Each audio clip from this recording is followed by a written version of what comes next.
So then let's start the class. So business லோவை பொறுத்த வரைக்கும் ஸ்டூடெண்ட்ஸ் நாம நிறைய விஷயங்கள் நம்ம பார்த்துட்டு இருக்கிறோம். இதுல சட்டத்துக்கான அறிமுகம், ஒப்பந்த சட்டம், the law of sale of goods பார்த்திருந்தோம்.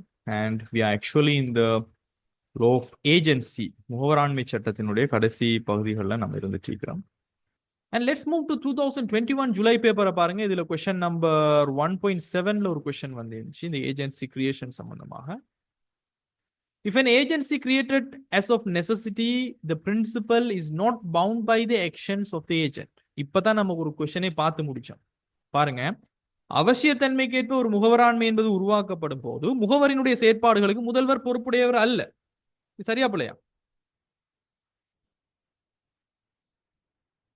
சரி பிள்ளைக்கு ஒரு கொஸ்டின் ஒன்று வந்துச்சு. It's falls. நல்லா பாருங்க, இப்ப நம்ம மிஸ்டர் கூலுக்கு வந்து நஷ்டஈடு கொடுத்தமா இல்லையா? கொடுக்கத்தான் வேணும். ஏன்னா அவர்களுடைய நடவடிக்கைக்கு பொறுப்பாகிறாங்க. இந்த ஏஜென்சி பை நெசசிட்டில அந்த கண்டிஷனுக்கு ஏத்த மாதிரி வந்துச்சுன்னு சொன்னா it's sports, right? And question number 2 பார்ப்போம். கொஸ்டின் நம்பர் 2 பாருங்க. Following the environmental hazard created by the Express Pearl ship, there was an unprecedented increase in the demand for white salt in households of Sri Lanka. உங்களுக்கு தெரியும், இந்த express pearl கப்பல் உண்டு இலங்கையில வந்து இதாகி பிரச்சனையாகி அதனுடைய ரசாயனங்கள் வந்து வெளியால போய் ஏகப்பட்ட பிரச்சனை வந்துச்சு. சுற்றுச்சூழல் மாசு அடைஞ்சிச்சு, மீன்கள் செத்து வந்துச்சு அந்த காலகட்டத்தில். இதை வச்சு இந்த கொஸ்டின் எடுத்துக்கிறாங்க. என்ன நடந்துச்சு? இந்த கப்பல் வந்து என்வாயரமெண்டல் ஹசார்ட்டை உருவாக்கினதால வெள்ள உப்புக்கள் கடல்ல இருந்து எடுக்கக்கூடிய ஒயிட் ஷோல்ட்டுக்கு பெரிய அளவுக்கு ஒரு டிமாண்ட் ஒன்று வந்துச்சு. ஏன்னு சொன்னா தட்டுப்பாடு ஆயிருச்சு. ஏற்கனவே அந்த கடல் மாசு அடைந்ததால உப்புக்களை தயாரிக்க முடியாது, கடல் உப்புக்களை அதுல இருந்து எடுக்க முடியாது. பிகாஸ் கடல் வந்து ஃபுல்லாவே மாசு அடைஞ்சிட்டுங்கிறதால, அதனால தட்டுப்பாடு ஏற்பட்டதால டிமாண்ட் கூடிடுச்சு உப்புக்கு. So Sarath is an agent of White Shoal Private Limited. So White Shoal Private Limitedங்கிற கம்பெனியினுடைய ஒரு முகவராக இருக்கின்றார் சரத். 2018 இருந்தே இருக்கின்றார், since 2018. Maximum retail price of a packet of white salt is ₹50. ஆக கூடியதாக விற்கக்கூடிய சில்லறை விலை. பிகாஸ் உப்பு, அரிசி போன்ற விடயங்கள் எல்லாம் அத்தியாவசிய பொருட்கள். எனவே கட்டுப்பாட்டு விலைகளுக்குள்ளதான் நம்ம விற்கணும். எனவே அரசாங்கத்தின்படி விதிக்கப்பட்ட ஆகக்கூடிய கட்டுப்பாட்டு விலையாக ₹50 இருக்கிறது. அதுக்கு மேல நீங்க விற்க முடியாது. Maximum retail price. So Sarath has the control over 4 warehouses which are full of white salt. Sarath யாரு? இந்த ஒயிட் ஷோல் பிரைவேட் லிமிடெட் முகவராக இருக்கிறவர். அந்த கம்பெனியுடைய 4 வேர்ஹவுஸ் அவரோட கண்ட்ரோல்ல தான் இருக்குது. அந்த 4 வேர்ஹவுஸ் முழுக்க வெள்ளை உப்பு தான் இருக்குது. So Sarath wanted to meet the demand of the market for white salt, and he made an underhand dealing with a store manager to get a more salt for him than the usual supply required to the market. Sarath பார்க்கிறார், ஒரு பெரிய அளவிலான ஒரு market demand ஒன்று இருக்குது. So அந்த market டிமாண்டை நம்ம பூர்த்தி செய்வோம்னு சொல்லிட்டு ஸ்டோர் மேனேஜர், அதாவது 4 வேர்ஹவுஸ் இருக்குன்னா 4 வேர்ஹவுஸுக்கும் ஸ்டோர்ல மேனேஜர் இருப்பாங்க. இந்த மேனேஜர் தெரியும் வளமையாக எவ்வளவுக்கு ரிக்வயர்மெண்ட் இருக்கு மார்க்கெட்லன்னு சொல்லி தெரியும். பட் இப்போ வளமையை விட மார்க்கெட்ல டிமாண்ட் அதிகரிச்சுட்டு இந்த எக்ஸ்பிரஸ் பேர்ல் கப்பல் ஏற்படுத்தின சுற்றுச்சூழல் மாசடைவு காரணமா, அதனால வளமையை விட இன்னைக்கு அதிகமாக நீங்க உப்பை தாங்க அப்படின்னு சொல்லி அண்டர்ஹேண்ட் டிமாண்ட், அண்டர்ஹேண்ட் டீலிங்னு சொன்னா லஞ்சம், ரைட்? அண்டர்ஹேண்ட் டீலிங்கிறது ஒரு ஃப்ரேஸ் வேர்ட். லஞ்சம் கொடுக்குறாரு ஸ்டோர் மேனேஜருக்கு அதிகமான சப்ளையை எடுத்து மார்க்கெட்டுக்கு சப்ளை பண்றாரு. இப்போ பிறகு தெரிய வருது, White Shoal Limited realized that Sarath has sold their salt at their rate of ₹100. Sarath White Shoal Limited முகவரான Sarath ₹50 கட்டுப்பாட்டு விலை இருந்த நிலைமையில டிமாண்டை பயன்படுத்தி தட்டுப்பாடு காரணமாக கருப்பு சந்தையில உயர்ந்த விலையில கட்டுப்பாட்டு விலையை மீறி அரசாங்கத்தினுடைய உத்தரவை மீறி ₹100 வித்திருக்கிறாருங்கிறது கம்பெனிக்கு தெரிய வருது. ஒரு பேக்கெட்டுக்கு ₹100 படி வித்திருக்கிறார். And he has earned an extra profit of ₹5 million from the transaction. இந்த கொடுக்கல் வாங்கல் செய்ததன் காரணமா, அதாவது இவர் என்ன செஞ்சுக்காருன்னா ₹50 படி தான் ஸ்டோர்ல இருந்து வளமையா இஷ்யூ பண்ணிப்பாங்க. இவர் அதை எடுத்து இவர் ₹100 வித்திக்கிறார். அதனால 5 மில்லியன், ரைட், 50 லட்சங்கள் இவர் எக்ஸ்ட்ராவா ப்ராஃபிட் தனிப்பட்ட ரீதியாக இவர் சம்பாதிச்சுக்கிறார். மீன்வைல் இதே நேரத்துல இந்த விஷயம் கன்சியூமர் அஃபேர் அத்தாரிட்டிக்கு தெரிய வருது. நுகர்வோர் விவகார அதிகார சபைக்கு தெரிய வந்து அவங்க என்ன செய்யறாங்கன்னு சொன்னா initiated an inquiry against the White Shoal Private Limited. இவங்க வந்து ஏஜென்ட் சார்பாக பார்க்க மாட்டாங்க, கம்பெனியினுடைய முகவர் செயற்படுத்துகிறார், எனவே கம்பெனி தான் செயற்படுகிறது, கம்பெனிக்கு எதிராக நடவடிக்கை எடுக்கிறாங்க, இன்கொயரி பாஸ் பண்றாங்க. சரத்தினுடைய ஆக்ட் வந்து அதிகமான விலை, நுகர்வோரினுடைய அதிகார சபை சட்டத்தின்படி கட்டுப்பாட்டு விலைக்கும் அதிகமாக நீங்க விற்றதன் காரணமாக கம்பெனிக்கு எதிராக இங்க இன்கொயரி போகுது. இதான் நடந்துகிற விஷயம். So let me read it in the Tamil. பாருங்க, எக்ஸ்பிரஸ் வேர்ல்ட் கப்பல் உருவாக்கிய சுற்றுச்சூழல் அபாயத்தை தொடர்ந்து இலங்கையில் உள்ள வீடுகளில் பயன்படுத்தப்படும் வெள்ளை உப்புக்கான கேள்வி எதிர்பாராத வகையில் அதிகரித்திருந்தது. சரத் 2018 ஆண்டு முதல் வரையறுக்கப்பட்ட வெள்ளை உப்பு தனியார் கம்பெனியுடைய முகவராக இருக்கிறார். வெள்ளை உப்பு பாக்கெட் ஒன்றின் உயர்ந்தபட்ச சில்லறை விலை ரூபாய் 50 ஆகும். வெள்ளை உப்பு நிறைந்துள்ள 4 களஞ்சிய சாலைகள் மீதான கட்டுப்பாட்டை சரத் கொண்டிருக்கிறார். சரத் வெள்ளை உப்புக்கு சந்தையில் நிலவுகின்ற கேள்வியை பூர்த்தி செய்ய விரும்பியதுடன் சந்தைக்கு தேவையான வளமையான வளங்களையும் விட தனக்கு அதிகமான உப்பை பெற்றுக் கொள்வதற்காக களஞ்சிய முகாமையாளர்களுடன் மறைமுகமாக பேரம் பேசுவதில் ஈடுபட்டிருந்தார். பின்னர் சரத் தங்களது உப்பினை பாக்கெட் ஒன்றுக்கு ரூபாய் 3 விலையில் விற்பனை செய்து அதன் மூலம் 5 மில்லியன் மேலதிக லாபத்தை ஈட்டியிருந்ததை வரையறுக்கப்பட்ட வெள்ளை உப்பு தனியார் கம்பெனி அறிந்து கொண்டது. அதே சமயம் இலங்கை நுகர்வோர் அலுவலர்கள் அதிகார சபை வெள்ளை உப்பை அதிக விலையில் விற்பனை செய்த சரத்தின் நடவடிக்கை காரணமாக வரையறுக்கப்பட்ட வெள்ளை உப்பு தனியார் கம்பெனிக்கு எதிராக விசாரணைகளை ஆரம்பிச்சிருந்துச்சு. நம்ம கிட்ட கேட்கப்படுகின்ற கேள்வி, சரத்துக்கு எதிராக வரையறுக்கப்பட்ட வெள்ளை உப்பு தனியார் கம்பெனியுடைய சட்ட ரீதியான உரிமைகளை ஆராயுங்க. ரைட், அதாவது ஒயிட் ஷோல் கம்பெனி சரத்துக்கு எதிராக ஏதாவது எக்ஷன் எடுக்க முடியுமா? சட்ட ரீதியான உரிமை இவங்களுக்கு என்ன இருக்கு? இவர் சீக்ரெட் ப்ராஃபிட்டும் எடுத்திருக்கிறார். அண்ட் ரெண்டாவது கொஸ்டின், குறித்த சில்லறை விலையை விட அதிகமான விலையில் உப்பு பாக்கெட்டுகளை விற்பனை செய்ததற்கு வரையறுக்கப்பட்ட வெள்ளை உப்பு தனியார் கம்பெனி பொறுப்பாளியாக முடியுமா? ரெண்டு கோணத்துல நம்ம பார்ப்போம். ஏஜென்ட் பிரின்சிபல் ரிலேஷன்ஷிப் என்ன இருக்குது, அடுத்தது இலங்கையினுடைய ஒரு பொது சட்டம், கட்டுப்பாட்டு விலை எல்லாருக்கும் பொதுவான ஒரு சட்டம். பொது சட்டத்தை மீறி இவங்க செயற்பட்டதன் காரணமாக கம்பெனி பொறுப்பெடுக்க முடியுமா ஏஜென்டினுடைய விஷயத்துக்கு? What do you think? Right. So students, now time is 6:55. I'll give a 10 minutes break. Pray பண்ணிட்டு வரவங்க ப்ரே பண்ணிட்டு வாங்க. ஒரு 10 நிமிஷத்துல நான் கிளாஸை கண்டினியூ பண்ணேன். நான் கிளாஸை என் பண்ணல, கிளாஸ் அப்படியே இருக்கும். 10 minutes I will explain the case. Pray and come.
Right. Shall we start? You all can hear me?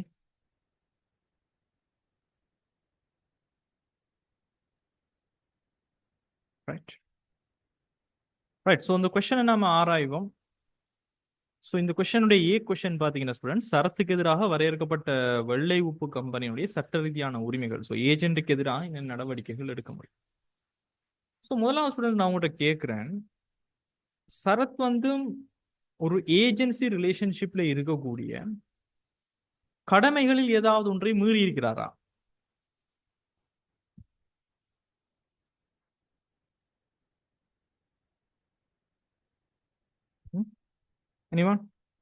என்ன கடமையை மீறியுள்ளார்? கடமைகள் உங்களுக்கு நினைவு இருக்கும் நான் நினைக்கிறேன். ஒரு ஏஜென்சி நாம செய்யறோம்னு சொன்னா முகவர்களுக்கு கடமைகள் இருக்கின்றன. ஒரு முகவரினுடைய கடமைகள் என்று சொல்லி நாம ஏகப்பட்ட கடமைகள் பார்த்திருக்கிறோம். 8 கடமைகள் பார்த்திருக்கிறோம். ஒன்று, அறிவுறுத்தல்களுக்கு நாங்கள் செய்யணும், கேரோட நடந்து கொள்ளணும், கன்ஃபிடென்ஷியலிட்டி இருக்கணும், அக்கௌண்ட்ஸை சப்மிட் பண்ணணும், கன்ஃபிளிக்ட் ஆஃப் இன்ட்ரெஸ்ட். ஸோ இங்க நலன் மோதல் ஒன்று என்பது ஏற்பட்டுள்ளதா இல்லையா? கட்டாயமாக கன்ஃபிளிக்ட் ஆஃப் இன்ட்ரெஸ்ட் என்பது இருக்குது. அவர் சொந்த நலனுக்கு அவர் செயற்படுகிறார், அதே மாதிரி ரகசிய லாபம் ஈட்டிருக்கின்றார். அப்போ இந்த 2 விடயங்களையும் அவர் மீறி உள்ளார். அப்போ கடமைகள் மீறப்பட்டால் அதுக்கான தனிப்பட்ட பொறுப்பு யாருக்குரியது? முகவருக்குரியது. எனவே இந்த கேஸ்ல நம்ம அனலைஸ் பண்ணோம்னு சொன்னா agency and fiduciary duties of the agent அப்படின்னு நம்ம பார்க்கும்போது முகவராண்மையினுடைய வரையறையே நம்ம சொல்லணும். அதாவது வரைவிலக்கணத்தை நம்ம சொல்லும் போது முகவராண்மை என்பது ஒரு நம்பிக்கை ரீதியான ஒரு உறவு, ஃபிடியூஷியரி ரிலேஷன்ஷிப்னு சொல்லுவோம். ஒருத்தர் நம்பி அதிகாரத்தை கொடுக்கின்றார், மற்றவருக்கு என் சார்பாக செயற்படுங்க என்கின்றார். அப்போ ஒரு நம்பிக்கை சார்ந்த ஒரு உறவாகத்தான் இதை நம்ம பார்க்கணும். அப்ப இங்க ஃபிடியூஷியரி டியூட்டி, ஒரு நம்பிக்கையான கடமை என்னன்னு சொன்னா, நீங்க முதல்வருக்கு நலன் என்ன செய்யணுமோ அதுக்கேற்ற மாதிரி நீங்க செய்யணும் என்பதுதான் உண்மையிலேயே அவருடைய நம்பிக்கை சார்ந்த ஒரு கடமையாக இருக்கு. ஸோ ரகசிய லாபம் ஈட்டக்கூடாது என்பது ஒரு கடமை.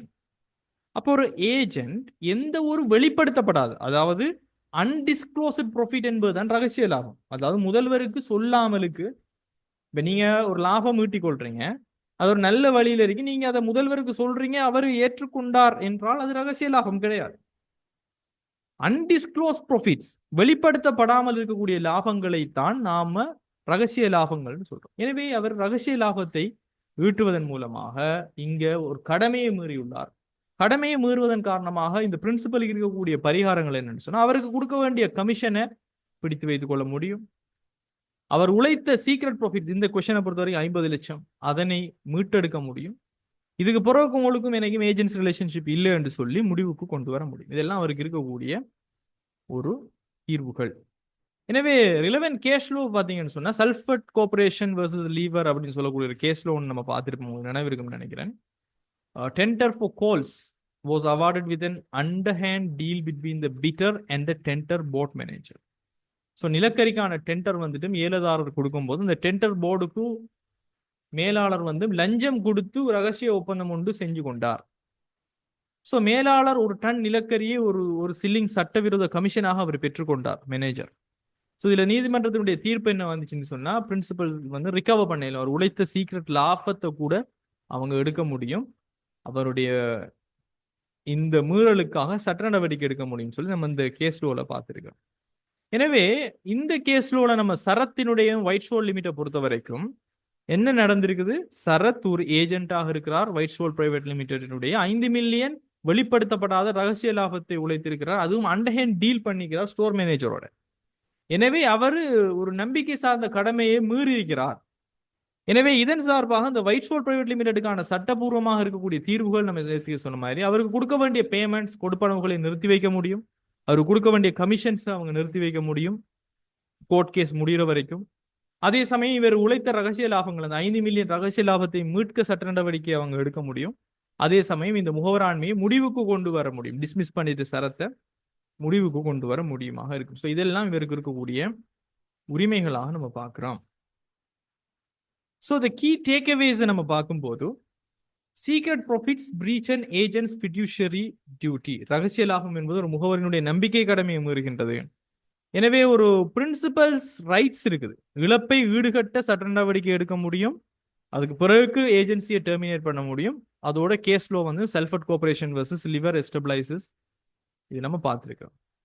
ரைட். ஸோ ஸ்டூடெண்ட்ஸ் அடுத்த ப்ரேயருக்கான அதான் சொல்லுது. Please give me 2-3 minutes, then we will discuss the B question.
Right. So பாருங்க, அடுத்தது குறித்த சில்லறை விலையை விட அதிகமான விலையில் உப்பு பாக்கெட்களை விற்பனை செய்வதற்கு வரையறுக்கப்பட்ட வெள்ளை உப்பு தனியார் கம்பெனி பொறுப்பாளியாக முடியுமா என்பதை விவரிக்க. ஸோ இந்த கேஸ்ல ஸ்டூடெண்ட்ஸ் நம்ம படிக்க வேண்டிய ஒரு அழகு இருக்குது. அது நுகர்வோர் பாதுகாப்பு சட்டம் சம்பந்தமாக இருக்கிறது. ஸோ அது சம்பந்தமாக தொடர்படுகிறது. பட் இருந்தாலும் நம்ம பார்ப்போம். So லேபிலிட்டி analysis and consumer production low and agency low. நுகர்வோர் பாதுகாப்பு சட்டம் மற்றும் முகவராண்மை சட்டத்தின் கீழே இந்த பொறுப்பு யாருக்கு சொந்தமானங்கிறத நம்ம பகுப்பாய்வு செய்கிறோம். ஸோ இதில் இருக்கக்கூடிய தொடர்புடைய சட்டம் என்னன்னு சொன்னால் இதை நம்ம தனியாக படிப்போம். பட் இப்போதைக்கு இது இருக்கட்டும். நுகர்வோர் விவகார அதிகார சபை சட்டம், consumer affairs authority act number 9 of 2003 படி செக்ஷன் 11ல என்ன சொல்லப்படுதுன்னா, selling or offering goods above the market price is a criminal offense. நீங்க கட்டுப்பாட்டு விலைக்கு மேலதிகமாக, அதாவது மார்க்கெட் விலைக்கு மேலதிகமாக பொருட்களை விற்பது என்பது ஒரு கிரிமினல் குற்றம். பிகாஸ் ஒட்டுமித்தமான பப்ளிக் சட்டத்துக்கும் எதிராக நீங்கள் செயல்படுகிறீங்க. எனவே பெனால்டி என்னன்னு சொன்னா such actions are punishable under the act. இத்தகைய செயல்கள் வந்து சட்டத்தின் கீழ் தண்டனைக்குரிய ஒரு விஷயம். ஸோ இந்த சட்டம் இருக்குது. இதே நம்ம முகவராண்மையினுடைய சட்டத்தின் அடிப்படையில் பார்க்கும்போது ஏஜென்ட் ஜெனரல் லோ என்னன்னு சொன்னா, a principal is not criminally liable for acts of an agent committed without the principal's knowledge or consent. ஒரு முதல்வரினுடைய அவருக்கு தெரியாமல், அவரினுடைய அறிவுக்கு அப்பாற்பட்டு அல்லது அனுமதி இல்லாமல் செய்யப்படுகின்ற குற்றவியல் விஷயங்களுக்கு, கிரிமினல் விஷயங்களுக்கு முதல்வர் வந்து பொறுப்பு இல்லை என்பதுதான் பொதுவான விதி. சோ பிரின்சிபல் லயபிலிட்டி எப்போது எழும் என்று சொன்னால், இந்த கிரிமினல் விஷயங்கள் செய்யும் போது முதல்வரும் கூட உடந்தையாக இருந்தார், அல்லது முதல்வர் அவருக்கு ஒத்துழைத்து என்கரேஜ் பண்ணினார், அல்லது குற்றத்துக்கு ஏதாவது ஒரு அடிப்படையில் உதவி செய்திருந்தால் மட்டும்தான் முதல்வர் பொறுப்பாக முடியுமே தவிர, மற்றும்படி முதல்வரினுடைய அறிவுக்கு அப்பாற்பட்டு அனுமதியின்றி அதிகாரத்தை மீறி முகவர் செய்கின்ற குற்றவியல் கிரிமினல் விஷயங்களுக்கு முதல்வர் பொறுப்பல்ல. எனவே ஏஜென்ட்ஸ் தான் பர்சனலாக இந்த அன்ஆத்தரைஸ்டான கிரிமினல் ஆக்ஷன்ஸுக்கு பொறுப்புடையவங்களாக இருக்கிறாங்க. இதான் முகவராண்மை சட்டத்தின் அடிப்படையில் நம்ம பார்க்க வேண்டியது. எனவே the case application selling white short at ₹100 ரூபாய் விலைக்கு விற்பனை செய்வது என்பது இதனுடைய எஃபெக்ட்ஸை நம்ம ஆராயும் போது, சரத் ஒரு ஏஜென்ட்டாக ஒயிட் ஷோல்ட மார்க்கெட் விலையில ₹100 மேல வித்திருக்கிறார். இந்த சட்டம் நுகர்வோர் விவகார அதிகார சட்டத்தினுடைய 11வது பிரிவின் கீழே கிரிமினல் குற்றம். அதே சமயம் ஒயிட் ஷோல் லிமிடெட் ஒரு பிரின்சிபலாக எந்த ஒரு நாலேஜும் இல்லை, அனுமதியும் கொடுக்கல இந்த ஓவர் பிரைஸ்ல விற்கிறதுக்கு. அதனால அவங்க பொறுப்பாக இருக்குமா இல்லையான்னு நம்ம அனலைஸ் பண்ணினோம்னு சொன்னா, முதலாவது விஷயம், பிரின்சிபல்ஸ் லயபிலிட்டி நம்ம பார்க்கும்போது white shore private limited cannot be held liable for the offense, right? So இந்த குற்றத்துக்கு பொறுப்பேற்க முடியாது. ஸோ ஒரு கொஸ்டின் ஒன்று வந்திருக்குது, சார் இது வந்து கிரிமினல் கேஸான்னு சொன்னா, நுகர்வோர் அதிகார சபை ஒயிட் ஷோல் லிமிடெட் மேல போடுறது கிரிமினல் கேஸ். ஆனா அதுவே முதல்வர் முகவர் மீது போட்டாங்கன்னு சொன்னா அது வந்து சிவில் கேஸுக்கு தான் போடுவாங்க. அல்லது அவங்களும் கிரிமினல் கேஸாக பதிவு செய்ய முடியும், இவர் வந்து பொதுச்சட்டத்தை மீறுகிறார். ஸோ ஏன் நீங்க ஒயிட் ஷோல் லிமிடெட் வந்து பொறுப்பு இல்லைன்னு சொன்னா, அவங்களுக்கு இந்த கொடுக்கல் வாங்கல் பற்றிய எந்த ஒரு விஷயமும் தெரியாது. இவங்க சம்மதிச்சுட்டாங்க, என்கரேஜ் பண்ணிக்கிறாங்க, இன்வால்வ் ஆகிருக்கிறாங்கிறதுக்கான எந்த ஒரு ஆதாரமும் இங்க கிடையாது. இதன் அடிப்படையில் யார் பொறுப்புன்னு சொன்னா, Sarath acts of overpricing violate the section 11 of டெக் நுகர்வோர் அதிகாரப்பை சட்டத்தின் கீழ் சரத்தினுடைய அதிக விலை நிர்ணயம் தான் அவர் தான் மீறுகிறார். எனவே Sarath is criminally liable for contravening consumer protection laws. நுகர்வோர் பாதுகாப்பு சட்டத்தை மீறியதற்காக குற்றவியல் பொறுப்புக்கு சரத்து தான் இங்க பொறுப்பாக இருப்பாரே தவிர ஒயிட் ஷோல் பிரைவேட் லிமிடெட் கிடையாது. அப்ப நம்ம புரிஞ்சு கொள்ள வேண்டிய கீ பாயிண்ட்ஸ் இங்க என்னன்னு சொன்னா, எப்பவெல்லாம் ஒரு முதல்வரினுடைய அறிவுக்கு அப்பாற்பட்டு இவங்க குற்றவியல் நடவடிக்கைகளில் ஈடுபடும் போது முதல்வர் பொறுப்பாக மாட்டார், அவர்கள் சம்பந்தப்படாத போது. அதே சமயம் அன்ஆத்தரைஸ் கிரிமினல் எக்ஸுக்கு டிரெக்டாக ஏஜென்ட் தான் பொறுப்பு. அதே சமயம் நுகர்வோர் பாதுகாப்பு பொறுத்த வரைக்கும் பெனாலிட்டிஸ் வந்துட்டும் இவங்க கட்ட வேண்டியதாக இருக்கும் நுகர்வோர் பாதுகாப்பு சபை சட்டத்தை மீறியதற்காக. So the conclusion is simple. White Shore Limited is not responsible for that overpricing offense. அதிக விலைக்கு முகவர் விற்பனை செய்த குற்றத்துக்கு ஒயிட் ஷோர் பிரைவேட் லிமிடெட் பொறுப்பாகாது. Sarath as an agent is liable for breaching the Consumer Affairs Authority Act. அவர் தான் லீகலான consequences face பண்ண வேண்டியதாக இருக்கும். So this is the question. So இந்த கொஸ்டின் சம்பந்தமாக யாருக்கு சரி என்ன சரி கொஸ்டின்ஸ் இருக்குதா? இந்த 2021 ஜூலை கொஸ்டின் சம்பந்தமாக is anyone having any doubts or something?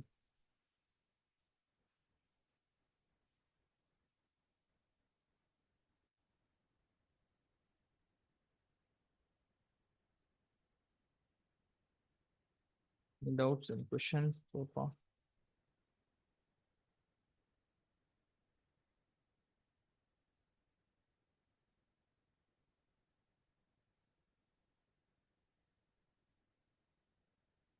All right. So let's move on then.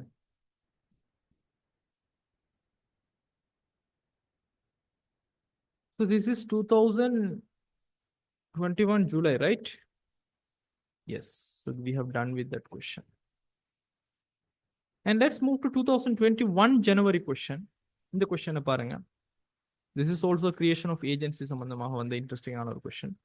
Shripala, a buffalo farmer who lives in Polanaruwa. So ஸ்ரீபாலங்கிறவர் ஒரு buffalo farmer. அதாவது எருமை மாடுகளை வளர்க்கக்கூடிய கால்நடை விவசாயத்தில் இருக்கக்கூடிய ஒரு ஃபார்மராக இருக்கிறார். Handed over 10,000 curd pots to the railway department at Polanaruwa station in order to be transported to Colombo. அதாவது தயிர்கள், கர்ட் அப்படின்னு சொல்றது தயிர், தயிர் சட்டிகள். உங்களுக்கு தெரியும் தயிர் வந்து மண் சட்டிகளை செய்வாங்க அப்படின்னு சொல்லி மண் சட்டியில போட்டு தான் விற்பாங்க. 10,000 தயிர் சட்டிகளை ரயில்வே டிபார்ட்மெண்ட், புலனறுவையில் இருக்கக்கூடிய ரயில்வே டிபார்ட்மெண்ட்டுக்கு கொடுக்குறாங்க, கொலம்புக்கு டிரான்ஸ்போர்ட் பண்ணுங்க. On the way to Colombo, the train which carried the curd pots was unfortunately derailed in a remote area on the outskirts of Kekirava. So போற வழியில அன்பார்ச்சுனேட்லா துரதிருஷ்டவசமாக ஒரு ரிமோட் ஏரியா, அதாவது பின்தங்கின ஒரு பிரதேசத்துல, கெக்கிராவில் இருக்கக்கூடிய ஒரு பிரதேசத்தில் ரயில்வே வந்து பழுது காரணமாக நிறுத்தப்படுகிறது. So the train driver realized that it would take 4 to 6 days to repair the railroad, and he made all possible effort to contact Shripala, but it was unsuccessful in doing so. So அவருக்கு தெரியுது train டிரைவருக்கு 4-6 நாள் எடுக்கும் இந்த repair ரயில் ரோட வந்துட்டு செய்யறதுக்கு. அவர் என்ன சாத்தியமான விஷயங்கள் இருந்துச்சோ அது எல்லாத்தையும் எடுத்தாரு ஸ்ரீபாலவை கண்டக்ட் பண்றதுக்கு, பட் எதுவுமே சாத்தியமாக அவரை கண்டக்ட் பண்ண முடியல. எனவே the train driver sold all 10,000 curd pots locally. அந்த உள்ளூர்ல இருக்கிற மக்கள்கிட்டயே 10,000 தயிர் சட்டிகளையும் வித்துறார். பிலோ their actual value, அதனுடைய உண்மையான பெறுமதியை விட குறைச்சே விற்கிறார். Because the curd began to spoil due to the delay in transporting சொன்னா அது ஆரம்பிச்சது கெட்டு போறதுக்கு ஆரம்பிச்சிருச்சு தயிர். Later, train driver sent money received from sale of 10,000 curd pots to Sripala. So, train driver பிறகு எவ்வளவுக்கு கிடைச்சிச்சோ 10,000 தயிர் சட்டிகளை வித்ததோ அதன் மூலமாக கிடைச்ச காசு அனுப்புறார். But Sripala is planning to take legal action against the train driver, claiming he losses incurred by him. But Sripala என்ன செய்யறான்னு சொன்னா train டிரைவருக்கு எதிராக நடவடிக்கை எடுப்பதற்காக சட்ட நடவடிக்கை எடுக்கிறதுக்கு பிளான் பண்றார். ஸோ உங்களுக்கு 10 மார்க்ஸுக்கு ஒரே ஒரு question. Discuss whether the train driver is liable to pay for the losses incurred by Sripala or not. ஒரு பியூட்டிஃபுல்லான ஒரு கிராஃப்டட் கொஸ்டின். ஃபர்ஸ்ட்டுக்கு நீங்க சொல்லுங்க, ஸ்ரீபாலாக்கு சட்ட நடவடிக்கை எடுக்க உரிமை இருக்குதா இல்லையா அவருக்கு ஏற்பட்ட நட்டத்துக்கு? நம்ம நிறைய கேசஸ் பார்த்துருக்கிறோம் இந்த ரயில்வே பொறுத்த வரைக்கும். What do you think? Is there any rights? முதல்ல இந்த ரயில்வே டிரைவருக்கும் ஸ்ரீபாலாவுக்கும் இடையில ஏஜென்சி ரிலேஷன்ஷிப் என்பது உருவாக்கப்பட்டுள்ளதா? உருவாக்கப்பட்டால் எதன் அடிப்படையில் இங்கு உருவாக்கப்பட்டுள்ளது? Expression, implied, necessity, ரெடிஃபிகேஷன், estoppel, necessity என்னது? ஏஜென்சி பை நெசசிட்டி, அத்தியாவசியத்தன்மையின் அடிப்படையில். எனவே பாருங்க, தமிழ்ல நான் ரீட் பண்றேன் குயிக்கா. புறநறுவில் வசிக்கின்ற ஸ்ரீபாலா என்பவர் எருமை மாடுகளை வளர்ப்பதில் ஈடுபட்டுள்ளார். அவர் கொழும்பிற்கு அனுப்பும் பொருட்டு புகையிரத திணைக்களத்தின் புறநறுவை நிலையத்தில் 10,000 தயிர் பானைகளை கையளித்திருந்தார். கொழும்புக்கு செல்லும் வழியில் தயிர் பானைகளை ஏற்றிச் சென்ற புகையிரதம் துரதிருஷ்டவசமாக கெகிராவ பிரதேசத்தின் புறநகர் பகுதியில் உள்ள தொலைதூர பிரதேசம் ஒன்றில் தடம் புரண்டது. புகையிரத பாதையை தண்டவாளத்தை சீர் செய்ய 4 முதல் 6 நாட்கள் வரை எடுக்கும் என்பதை உணர்ந்த புகையிரதத்தின் சாரதி ஸ்ரீபாலாவை தொடர்பு கொள்வதற்கான சகல சாத்தியமான முயற்சிகளை மேற்கொண்டும் அவை பலனளிக்கவில்லை. பின்னர் தயிர் பானைகளை கொண்டு செல்வதில் காணப்படும் தாமதம் காரணமாக தயிர் கெட்டுப்போக தொடங்கியதால் தயிரின் உண்மையான பெறுமதியை விட குறைந்த பெறுமதியில் புகையிரதத்தின் சாரதி சகல 10,000 தயிர் பானைகளையும் உள்ளூரில் விற்பனை செய்திருந்தார். அதன் பின்னர் 10,000 தயிர் பானைகளையும் விற்றதிலிருந்து கிடைத்த பணத்தை அந்த புகையிரத சாரதி ஸ்ரீபாலாவிற்கு அனுப்பியிருந்தார். எவ்வாறாயினும் புகையிரத சாரதியால் தனக்கு ஏற்பட்ட நட்டத்தை வசூலிக்கும் பொருட்டு அவருக்கு எதிராக சட்ட நடவடிக்கை மேற்கொள்ள ஸ்ரீபாலா திட்டமிட்டுள்ளார். அப்போ ஏஜென்சி பை நெசசிட்டியை பத்தி தான் இந்த கொஸ்டின். முதலாவது நம்ம என்ன செய்யணும்? ஏஜென்சி பை நெசசிட்டியை பத்தி விளக்கும். An agency relationship is created when an agent enters into a contract on behalf of the principal in an emergency situation where the principal's instruction cannot be sought. முதல்வர்கள் அறிவுறுத்தல்களை பெற முடியாத ஒரு அவசர சூழ்நிலை காணப்படும் போது முதல்வர் சார்பாக ஒரு முகவர் ஒப்பந்தம் செய்யும் போது ஒரு முகவராண்மை என்பது ஏற்படுகிறது. எனவே முதல்வரானவர் முகவரினுடைய செயற்பாடுகளுக்கு கட்டுப்பட்டவர். ஆனால் அங்க சில முன் நிபந்தனைகள் இருக்க வேண்டும். நான் ஏற்கனவே சொல்லுகிறேன், ஏஜென்சி பை நெசசிட்டி வந்தால் அதுக்கான நிபந்தனைகளை நீங்கள் கட்டாயமாக சொல்ல வேண்டும். என்ன நிபந்தனைகள் இருக்கிறது? ஒன்று, எமர்ஜென்சி சிச்சுவேஷன் இருக்கணும். ரைட்? எமர்ஜென்சி சிச்சுவேஷன் என்பது என்ன? பிரின்சிபலினுடைய அறிவுறுத்தல்களை பெறவே முடியாதுங்கிற சூழல். இப்ப இந்த கேஸை பொறுத்த வரைக்கும் ட்ரெயின் டிரைவர் ஸ்ரீபாலாவை எந்த ஒரு சந்தர்ப்பத்திலையும் தொடர்பு கொள்ள முடியாத அனைத்து சாத்தியமான விஷயங்களையும் செஞ்சிட்டார் என்பதனை சொல்லிக்கிறாங்க. So it's an emergency situation. So first condition is passed. ரெண்டாவது, கமர்ஷியல் நெசசிட்டி இருக்குதா? எஸ். ஏன்? இப்ப இது அப்படியே விட்டா தயிர் என்பது அவ்வளவும் கெட்டு போய் 10,000 தயிர்களையும் வீச வேண்டிய நிலைமை தான் ஏற்படும்.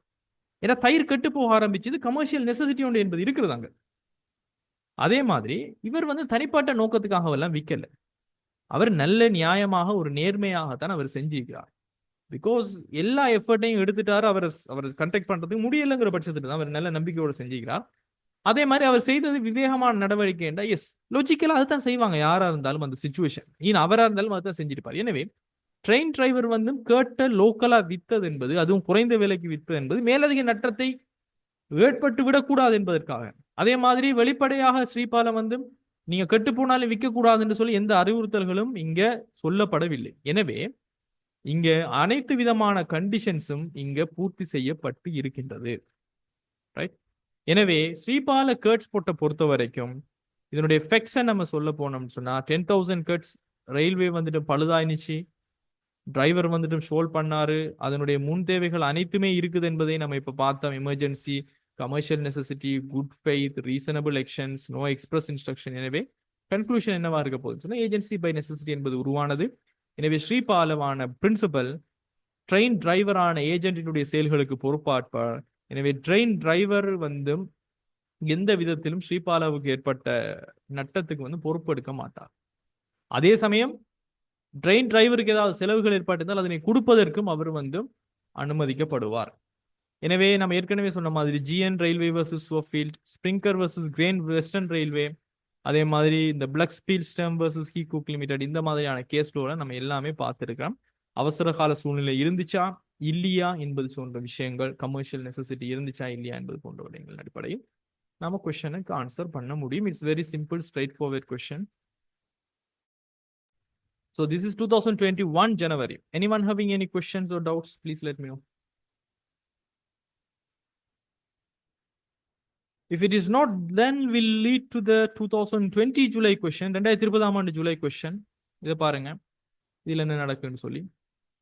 Kumudi is the owner of Timber Stores and she has authorized Malaka to manage and operate her business at a profit. Timber na உங்களுக்கு தெரியும், மரப்பலகைகள்.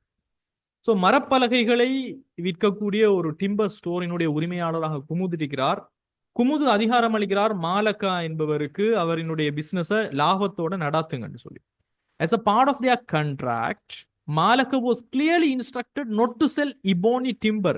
கலுவாரான்னு சொல்லக்கூடிய ஒரு வகையான எபோனி டிம்பரை விற்க கூடாதுன்னு சொல்லி கிளியரா இன்ஸ்ட்ரக்ஷன் பண்ணிக்கிறார் மாலக்காக்கு. As part of their contract. அப்ப நான் முதலாவது கூட கேட்கிறேன், ஒரு ஒப்பந்தம் ஒன்று இருக்குது என்றால் இங்கு குமுதுக்கும் மாலக்கைக்கும் இருக்கக்கூடியது என்ன வகையான முகவராண்மையாக இருக்கும்? Expression, implied, rectification, estoppel, necessity, என்னது? What do you think?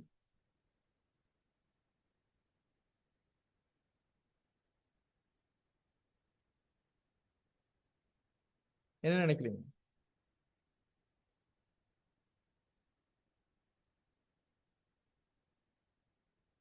Is this agency by?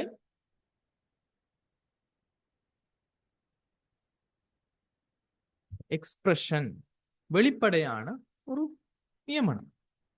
Right. So what has happened? Further, nothing was mentioned on the contract regarding maintenance and repairs of the business premises.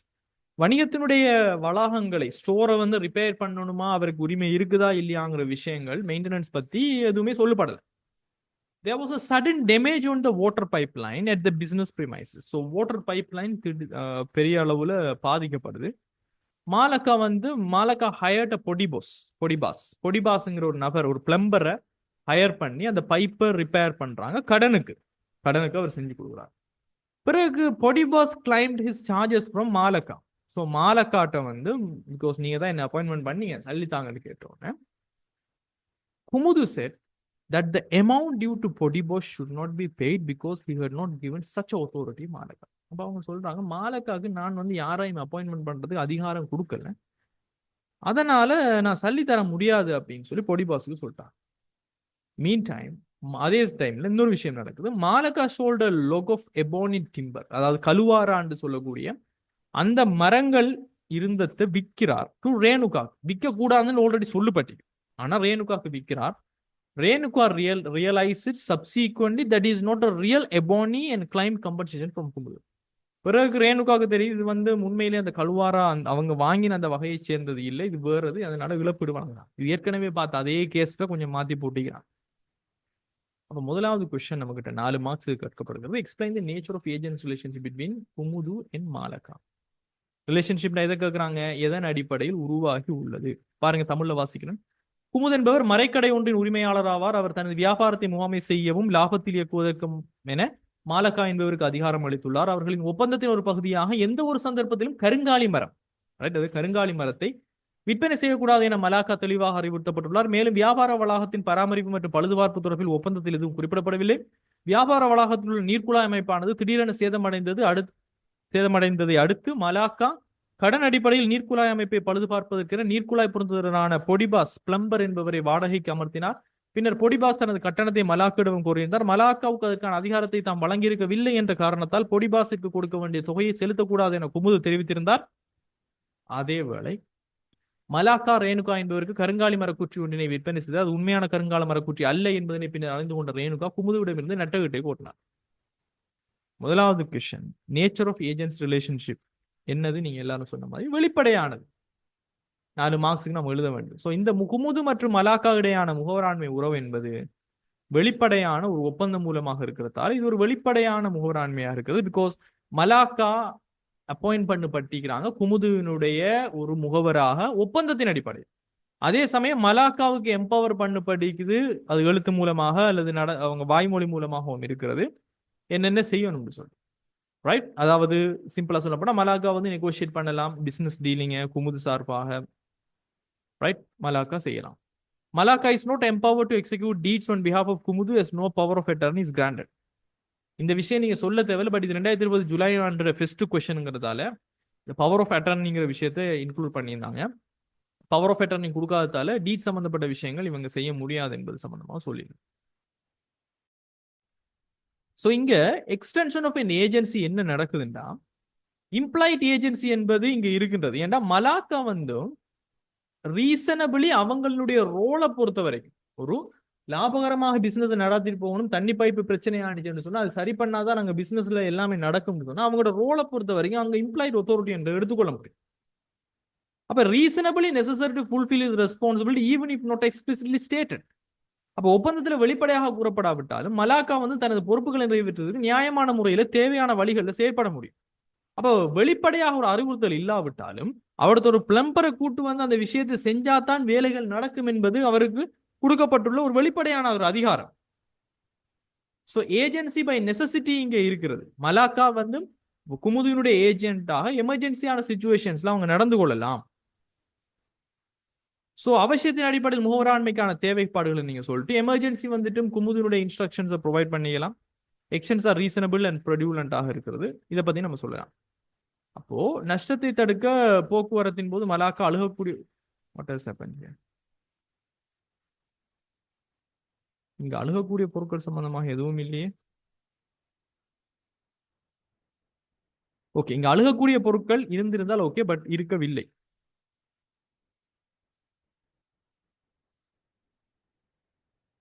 Right, so இப்போ நாம இவ்வளோவெல்லாம் நீங்க எழுத தேவையில்லை student. சிம்பிளா முதலாவது agents relationship வெளிப்படையான ஒரு முகவராண்மை இருங்கிற விஷயத்தை நீங்க எழுதினா போதும். நம்ம நிறைய ஆராய்ஞ்சிட்டோம். 4 மார்க்ஸுக்கு அது போதும். ஏன்னா ஒப்பந்தம் மூலமாக கொடுக்கப்பட்டிருக்கிறாங்கிற விஷயத்தை சொல்லலாம். பி கொஸ்டினுக்கு வருவோம்.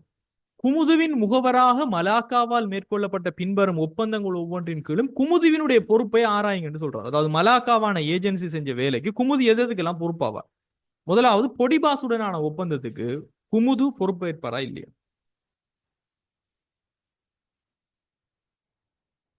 சொல்லுங்க பாபு. அதாவது பொடிபாசுங்கிற பிளம்பரை அவங்க கொண்டு வந்திருக்கிறாங்க. பொடிபாஸ் இப்ப சல்லி கேட்கிறார்.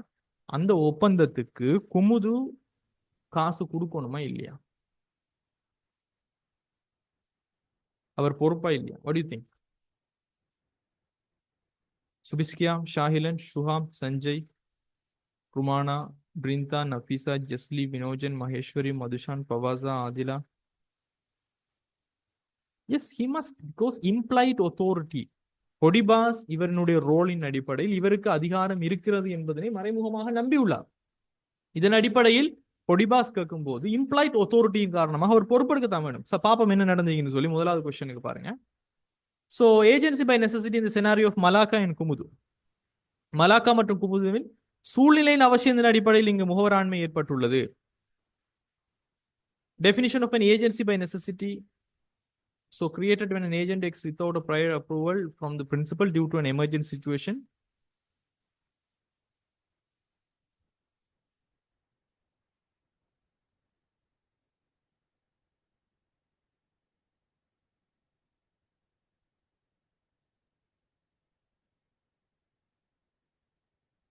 Right.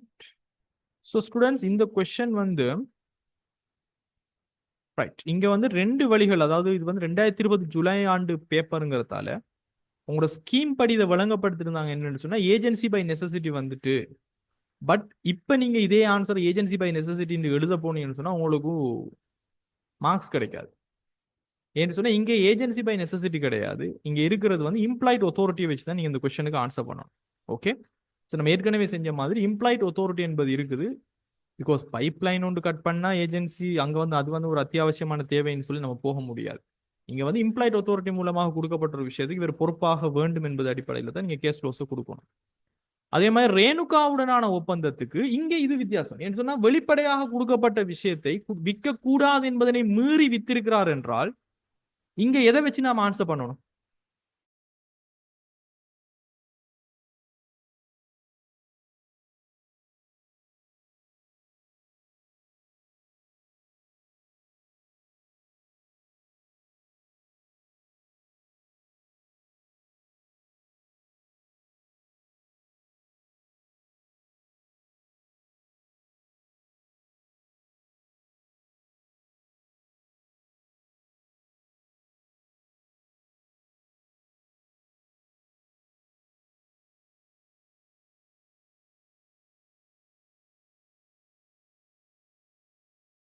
ஸோ ஸ்டூடெண்ட் ரேணுகாவுடனான ஒப்பந்த சம்பந்தமாக எழுதும் போது நாம இங்க எதை வச்சு எழுதணும்? நாம எழுதணும் அவர் இன்ஸ்ட்ரக்ஷனை மீறி இருக்கிறாங்க. இங்க இம்ப்ளாய்ட் authority இல்ல, ஏஜென்சி பை இம்ப்ளிகேஷன். இந்த செனாரியோ ஆஃப் மாலக்கா இன் குமுதுவை பொறுத்த வரைக்கும் இங்க நம்ம எழுத வேண்டியது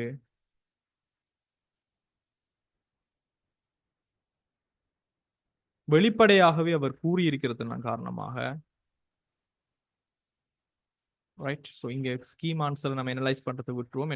it is outdated, right? Scheme answer analysis is outdated. Simple students, நம்ம ஏற்கனவே பார்த்த மாதிரி முதலாவது விஷயம் பொடிபாசுடனான ஒப்பந்தம் பொறுத்த வரைக்கும் அவருடைய மறைமுகமான அதிகாரத்தை அவர் பயன்படுத்தியிருக்கிறதால குமுது வந்துட்டும் சட்ட ரீதியாக பிணைக்கப்பட்டவராக இருக்கிறார்.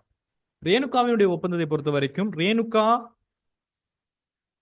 செய்யறது அவருக்கு கொடுக்கப்பட்டுள்ள மறைமுகமான அதிகாரம் அங்கு கொடுக்கப்பட்ட வழி நடத்தல்கள் இன்ஸ்ட்ரக்ஷன் மூலமாக கட்டுப்படுத்தப்பட்டுள்ள. எனவே அவர் அதிகாரத்தை அவருடைய கடமையை மீறியுள்ளார் என்ற அடிப்படையில் அவர் தான் தனிப்பாட்டு ரீதியாக பொறுப்புன்னு சொல்லி தான் நம்ம இதை அனலைஸ் பண்ணணும்.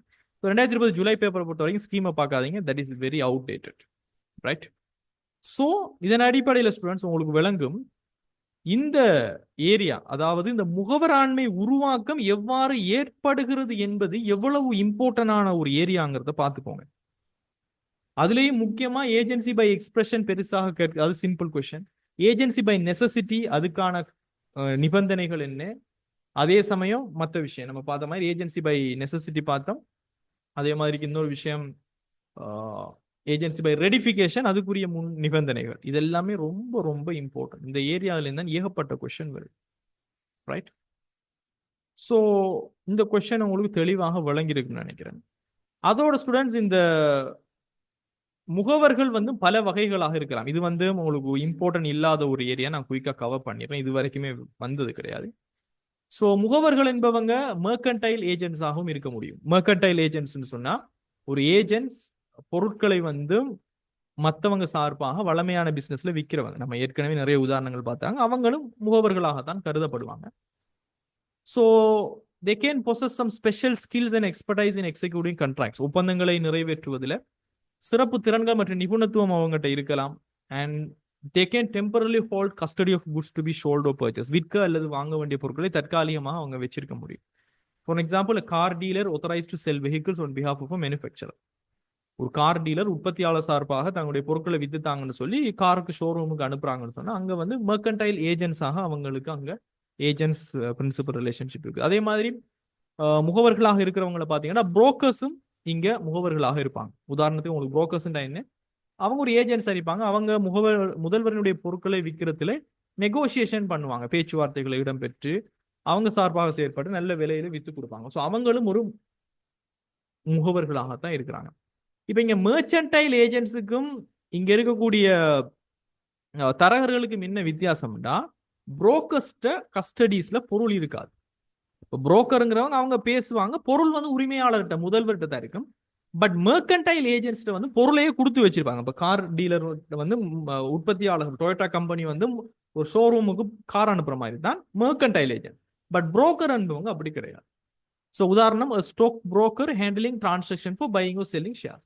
ஒரு கம்பெனியுடைய பங்குகளை விற்கிறதுக்கும் வாங்குறதுக்கும் ஒரு ஸ்டாக் புரோக்கர் ஒன்று இருக்கிறாங்க, பங்கு தரகர்கள் இருக்கிறாங்கன்னு சொன்னா அவங்களோட பங்கு வந்து அவங்களோட கையில் இருக்காது. But they are agents. அதே சமயம் ஆக்ஷனிஸ், ஏலம் விடுறவங்க அந்த ஏலம் விடக்கூடிய பொருளினுடைய உரிமையாளனுடைய முகவராக செயற்படுவாங்கன்னு நிறைய கேஸ்ல பார்த்திருக்கோம். அப்ப இங்க ஏலதாரர்கள் என்பவங்க யாரு? They are professional who sell goods on behalf of a seller at a public or private auctions. So ஏலங்கள் வந்து பப்ளிக் யாரு வேணா கலந்து கொள்ளலாம், அல்லது குறிப்பிட்ட அனுமதி இருக்கக்கூடிய பிரைவேட் தனிப்பட்ட நபர்களுக்குன்னு சொல்லி இருக்குது. இந்த ஆக்ஷன்ஸ்ல அவங்க ஒரு ப்ரொஃபஷனலா அதை வேலையா செஞ்சுட்டு இருப்பாங்க. அவங்களோட முதல்வர் சார்பாக அவங்களோட பொருட்களை விற்று கொடுக்குறவங்க. அப்ப இவங்களோட ரோல் என்னன்னு சொன்னா they will facilitate bidding and insure the highest prices achieve. அவங்க அந்த ஏலத்தை நடத்தி அதிக விலை கொடுக்குறவங்க விலை யாரு கேட்கிறாங்களோ அவங்களுக்கு அந்த பொருளை பெற்றுக் கொடுப்பாங்க. So example an auctioneer selling antique furniture at an estate function. ஒரு எஸ்டேட் ஏலத்துல பழங்கால மரப்பொருட்களை விற்கக்கூடிய ஒரு ஏலதாரர். ஸோ அவங்க ஒரு உரிமையாளர் சார்பாக நடக்கக்கூடிய ஒரு முகவராக இருப்பாங்க. அவங்க ஒரு வகை. அதே மாதிரி நம்ம சொல்லிக்கிறேன், நான் உங்களுக்கு எக்ஸாம்பிள்லையும், ஒரு கம்பெனியுடைய டிரெக்டர்ஸ் என்பவங்க அந்த கம்பெனியுடைய உரிமையாளர்கள் சார்ந்த முகவர்கள். ஒரு கம்பெனியுடைய பார்ட்னர்ஸ் என்பவங்க மற்ற பார்ட்னர்ஸ் எல்லாருக்கும் முகவராகவும் முதல்வராகவும் தொழிற்படுறாங்க என்பதை பார்த்துக்கிறோம். எனவே ஒரு டிரெக்டர் ஒரு கம்பெனியுடைய ஏஜென்ட், அவங்களுக்கு ஆர்டிகிள் ஆஃப் அசோசியேஷன் மூலமாக அந்த அதிகாரம் என்பது வழங்கப்படுகிறது. Give me seconds guys.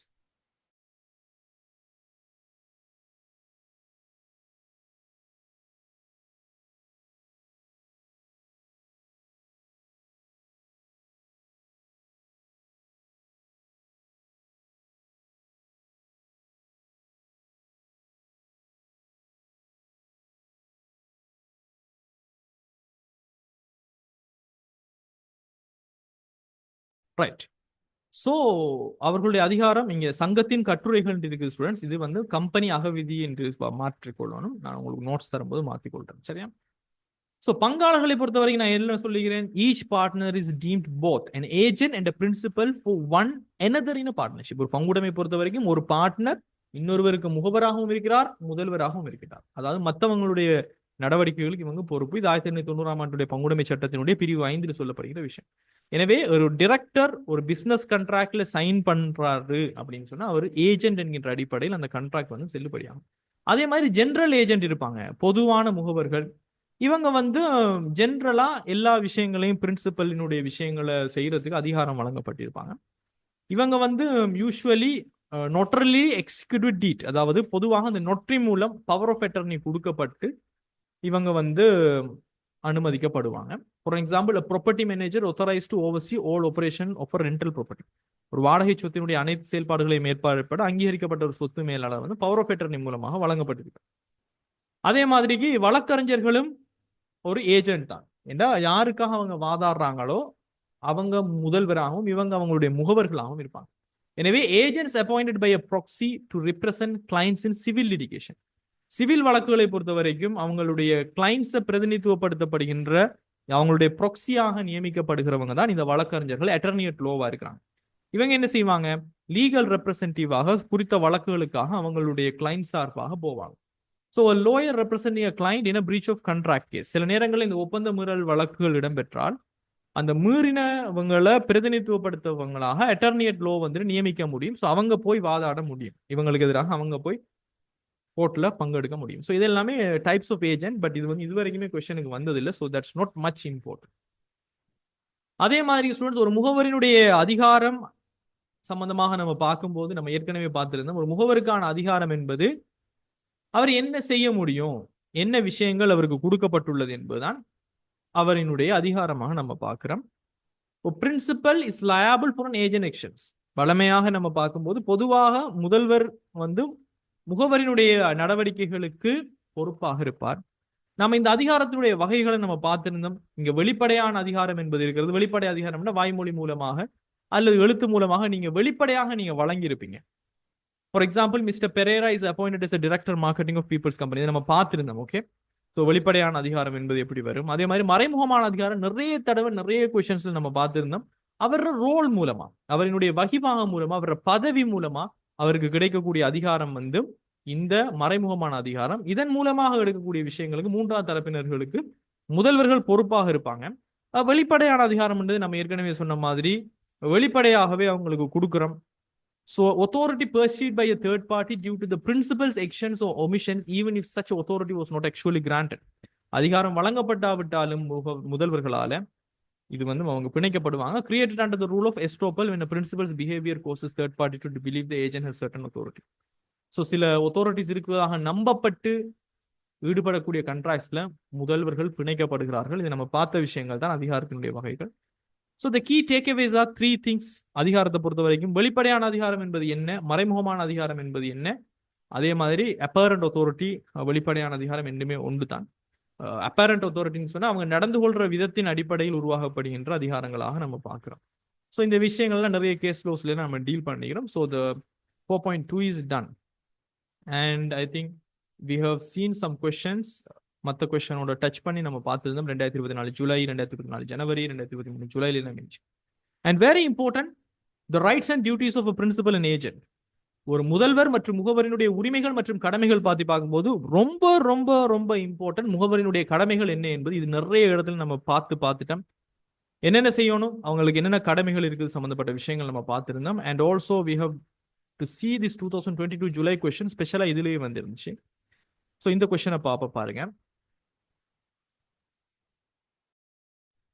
இங்க என்ன நடந்துச்சுன்னா, Veena was employed in Kathees business as a manager. Veena என்பவர் கதீஸினுடைய பிசினஸ்ல ஒரு முகாமையாளராக அப்பாயின்மெண்ட் பண்றாங்க. she had access to all the official records of the business transaction.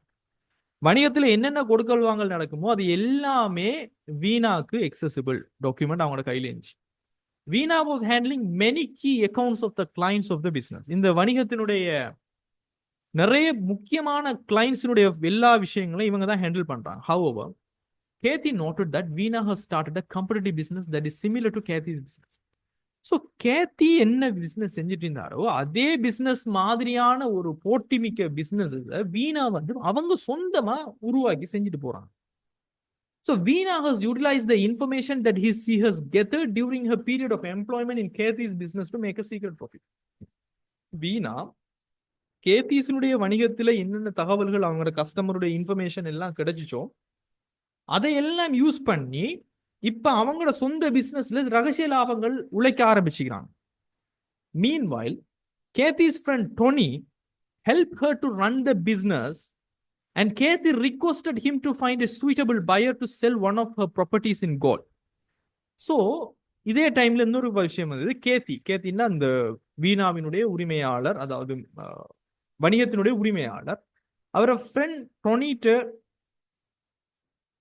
ஒரு ஹெல்ப் ஒன்று கேட்கிறார் பிசினஸ் விஷயங்களை ரன் பண்றதுக்கும். அதே சமயம் கேத்தி வந்து ரிக்வஸ்ட் பண்றார், ஒரு நல்ல பயர் ஒன்றை கண்டுபிடிங்க, என்னுடைய ப்ராப்பர்ட்டி கோல்ட்ல இருக்கக்கூடிய என்னுடைய ப்ராப்பர்ட்டியை நான் விற்க போறேன்னு சொல்லி டொனி கிட்ட கேத்தி கேட்கிறார். So Tony found a buyer to buy the property and inform that to Kathy. So ஒரு பயர் ஒன்றை கண்டுபிடிச்சு இன்ஃபார்ம் பண்றார் கேத்திக்கு. After a week Tony met another buyer who is willing to buy at a higher price than the previous price. So ஏற்கனவே ஒருத்தர் வந்து ஒரு விலையில வாங்குறதுக்குன்னு சொல்லியிருக்கிறார், அதை வந்து கேத்திக்கு சொல்லியிருக்கிறார் டொனி. அதுக்கு பிறகு கூடிய விலையில வாங்குறதுக்கு இன்னொருத்தர் வரார். ஆனால் இந்த விஷயத்தை டொனி வந்துட்டும் கேத்திக்கு சொல்லல. எனவே Ketti has instructed him specifically to inform her any buyer who is willing to buy the property. But Kathy வந்து டொனிக்கு சொல்லியிருந்தால் வெளிப்படையாகவே யாரு வாங்க வராங்களோ எல்லாரையும் எனக்கு இன்ஃபார்ம் பண்ணப்படணும் சொல்லியிருந்தார். பட் இது சொல்லப்படலை. எனவே Ketti sold the property to the previous buyer and later she got to know that she has lost around ₹5 million due to the negligence of Tony. டொனியினுடைய இந்த அக்கறை இல்லாத தன்மையின் காரணமாக 5 மில்லியனை இவர் இழந்தாரு மற்றவங்களுக்கு வித்ததன் மூலமாக. So the question is here. So before that I will read the Tamil version. வீணா என்பவர் கதிர் வணிகத்தினுடைய ஒரு முகாமையாளராக பணிபுரிகிறார். அவர் வணிக கொடுக்கல் வாங்கல்களில் அனைத்து அலுவலக ரீதியான பதிவுகளையும் அணுகியிருந்தார். வீணா வணிகத்தினுடைய வடிகால்களின் பல பிரதான கணக்குகளையும் கையாண்டுள்ளார். எவ்வாறாயினும் கதிர் வணிகத்தை ஒத்த போட்டி வணிகம் ஒன்றை வீணா ஆரம்பித்திருப்பதை கதிர் அவதானித்தார். வீணா ரகசிய லாபம் ஒன்றை ஈட்டுவதற்காக கதிர் வணிகத்தில் தொழில் புரியும் காலத்தில் திரட்டிய தகவல்களை பயன்படுத்தியுள்ளார். அதேவேளை வணிகத்தை நடாத்தி செல்வதற்கு கதிருக்கு உதவுகின்ற அவரது நண்பனான ரொனியிடம் காலியில் உள்ள தனக்கு சொந்தமான ஆதனம் ஒன்றை விற்பனை செய்வதற்கு பொருத்தமான கொள்வனவாளர் ஒருவரை கண்டறியுமாறு கதிர் கோரிக்கை விடுத்திருந்தார். டொனி ஆதனத்தை கொள்வனவு செய்யும் கொள்வனவாளர் ஒருவரை கண்டுபிடித்து அது பற்றி கதிருக்கு அறிவித்திருந்தார். ஒரு வாரத்தின் பின்னர் முன்னைய விலையை விட அதிக விலைக்கு வாங்க விருப்பம் தெரிவித்துள்ள கொள்வன ஒருவரை டொனி சந்தித்திருந்தார். எவ்வாறாயினும் அது பற்றி டொனி கதிருக்கு தெரிவிக்கவில்லை. கதிர் குறிப்பாக ஆதனத்தை வாங்குவதற்கு விரும்பும் நபர் யாராவது இருப்பின் அறிவிக்குமாறு அறிவித்திருந்தார்.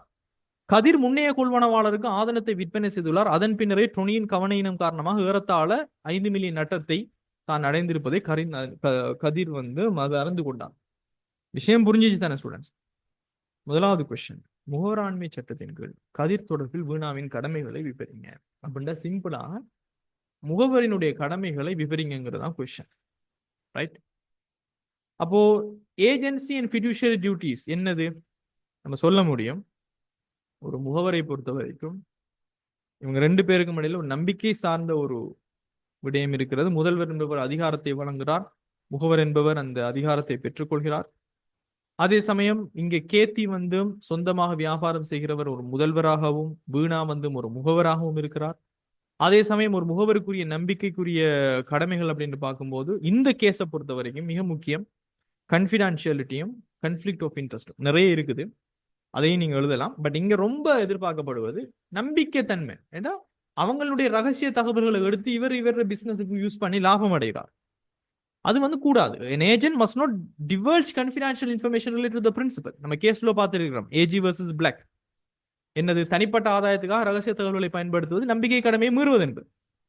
அதே மாதிரி கான்ஃபிளிக்ட் ஆஃப் இன்ட்ரெஸ்ட் சொந்த நலனுக்காக செயற்படக்கூடாது, பிரின்சிபலுடைய இன்ட்ரெஸ்டுக்காக செய்யணும். இந்த 2 விடயங்களையும் அவர் இங்க மீறி இருக்கின்றார். இது 2மே அவருக்குரிய கடமைகள். எனவே இந்த வீணாவினுடைய செயல்களான அதாவது கேத்தியினுடைய பிசினஸ் தகவல்களை எடுத்து அவங்களுக்கு எதிராக ஒரு கம்பெட்டிங் பிசினஸ் ஒன்று உருவாக்கினதும் அவங்களுடைய தனிப்பட்ட நலன்களை பார்த்திருக்கிறாங்க, கேத்தியினுடைய நலன்களை இவங்க சரியாக பார்க்கல என்பதும் ஒப்பந்த கடமைகளை மீறி இருக்கின்றார்.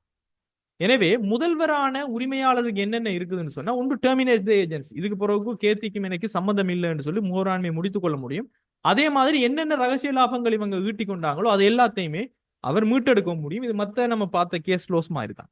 அப்ப கீ டேக்அவேஸ் என்னன்னு சொன்னா முகவராண்மை மீதான நம்பிக்கை வந்து ஒரு ட்ரஸ்ட் ஒன்று இருக்கு. அந்த நம்பிக்கையின் அடிப்படையை நீங்க மீறக்கூடாது. கான்ஃபிடென்ஷியலான இன்ஃபர்மேஷனை வச்சு நீங்க சீக்ரெட்டான ப்ராஃபிட் வந்துட்டு உழைக்க கூடாது. அப்படி உழைத்தால் அதனையும் மீட்டெடுப்பதற்கு அந்த முதல்வருக்கு உரிமை இருக்கிறது.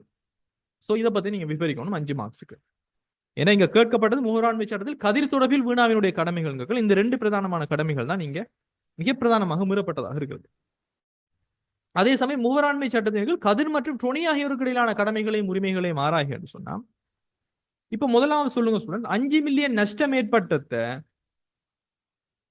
டொனி வந்து பொறுப்பெடுக்கணுமா வீணாக்கு ஏற்பட்ட நஷ்டத்தை? எஸ். ஏன்? டியூட்டி ஆஃப் கேர் நினைவிருக்குதா? இதே மாதிரி ஒரு கேஸ் பார்த்தோம்.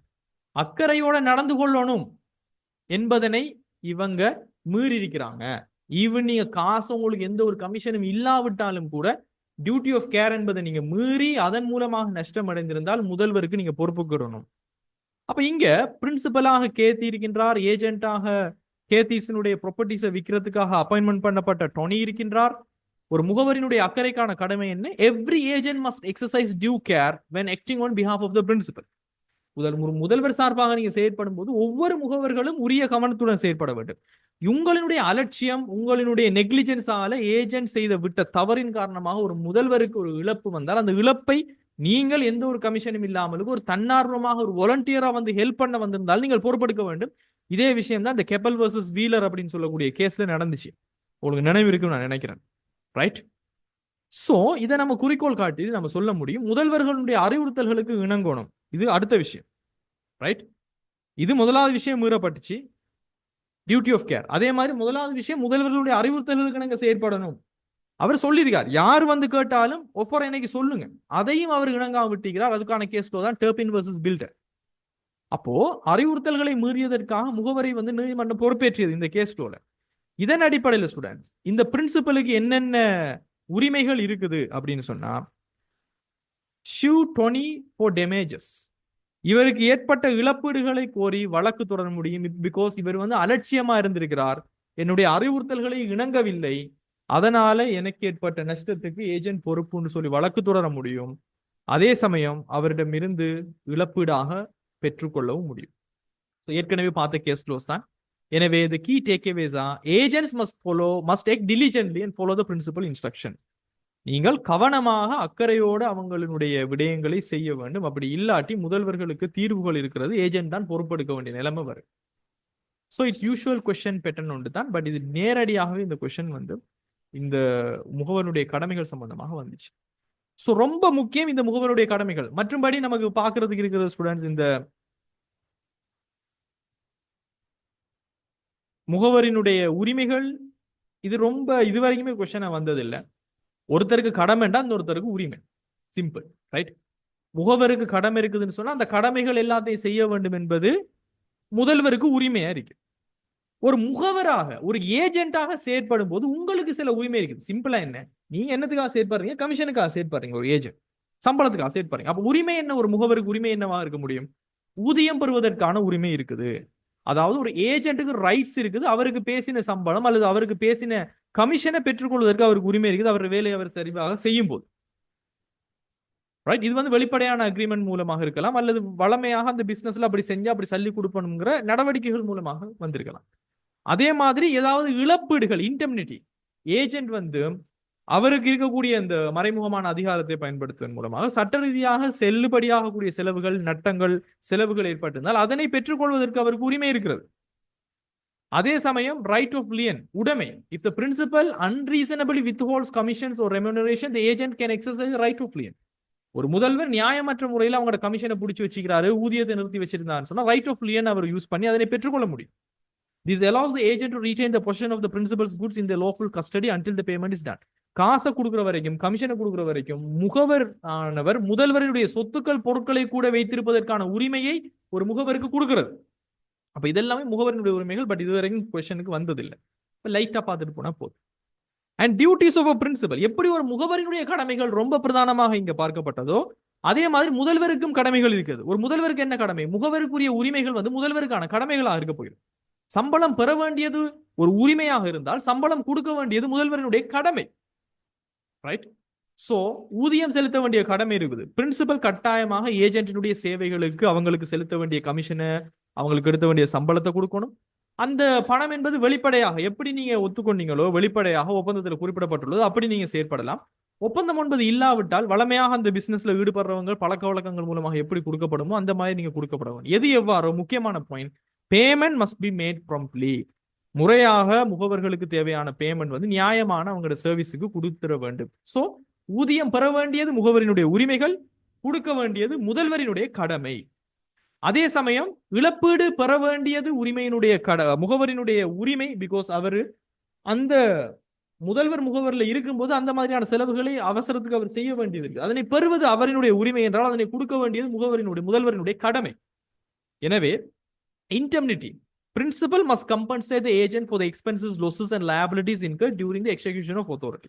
அவங்களுடைய அதிகாரத்தை நிறைவேற்றும் போது தனிப்பட்ட ரீதியாக அதுக்காக ஏற்படக்கூடிய செலவுகளை கொடுக்க வேண்டியது இவங்களுடைய கடமையாக இருக்கிறது.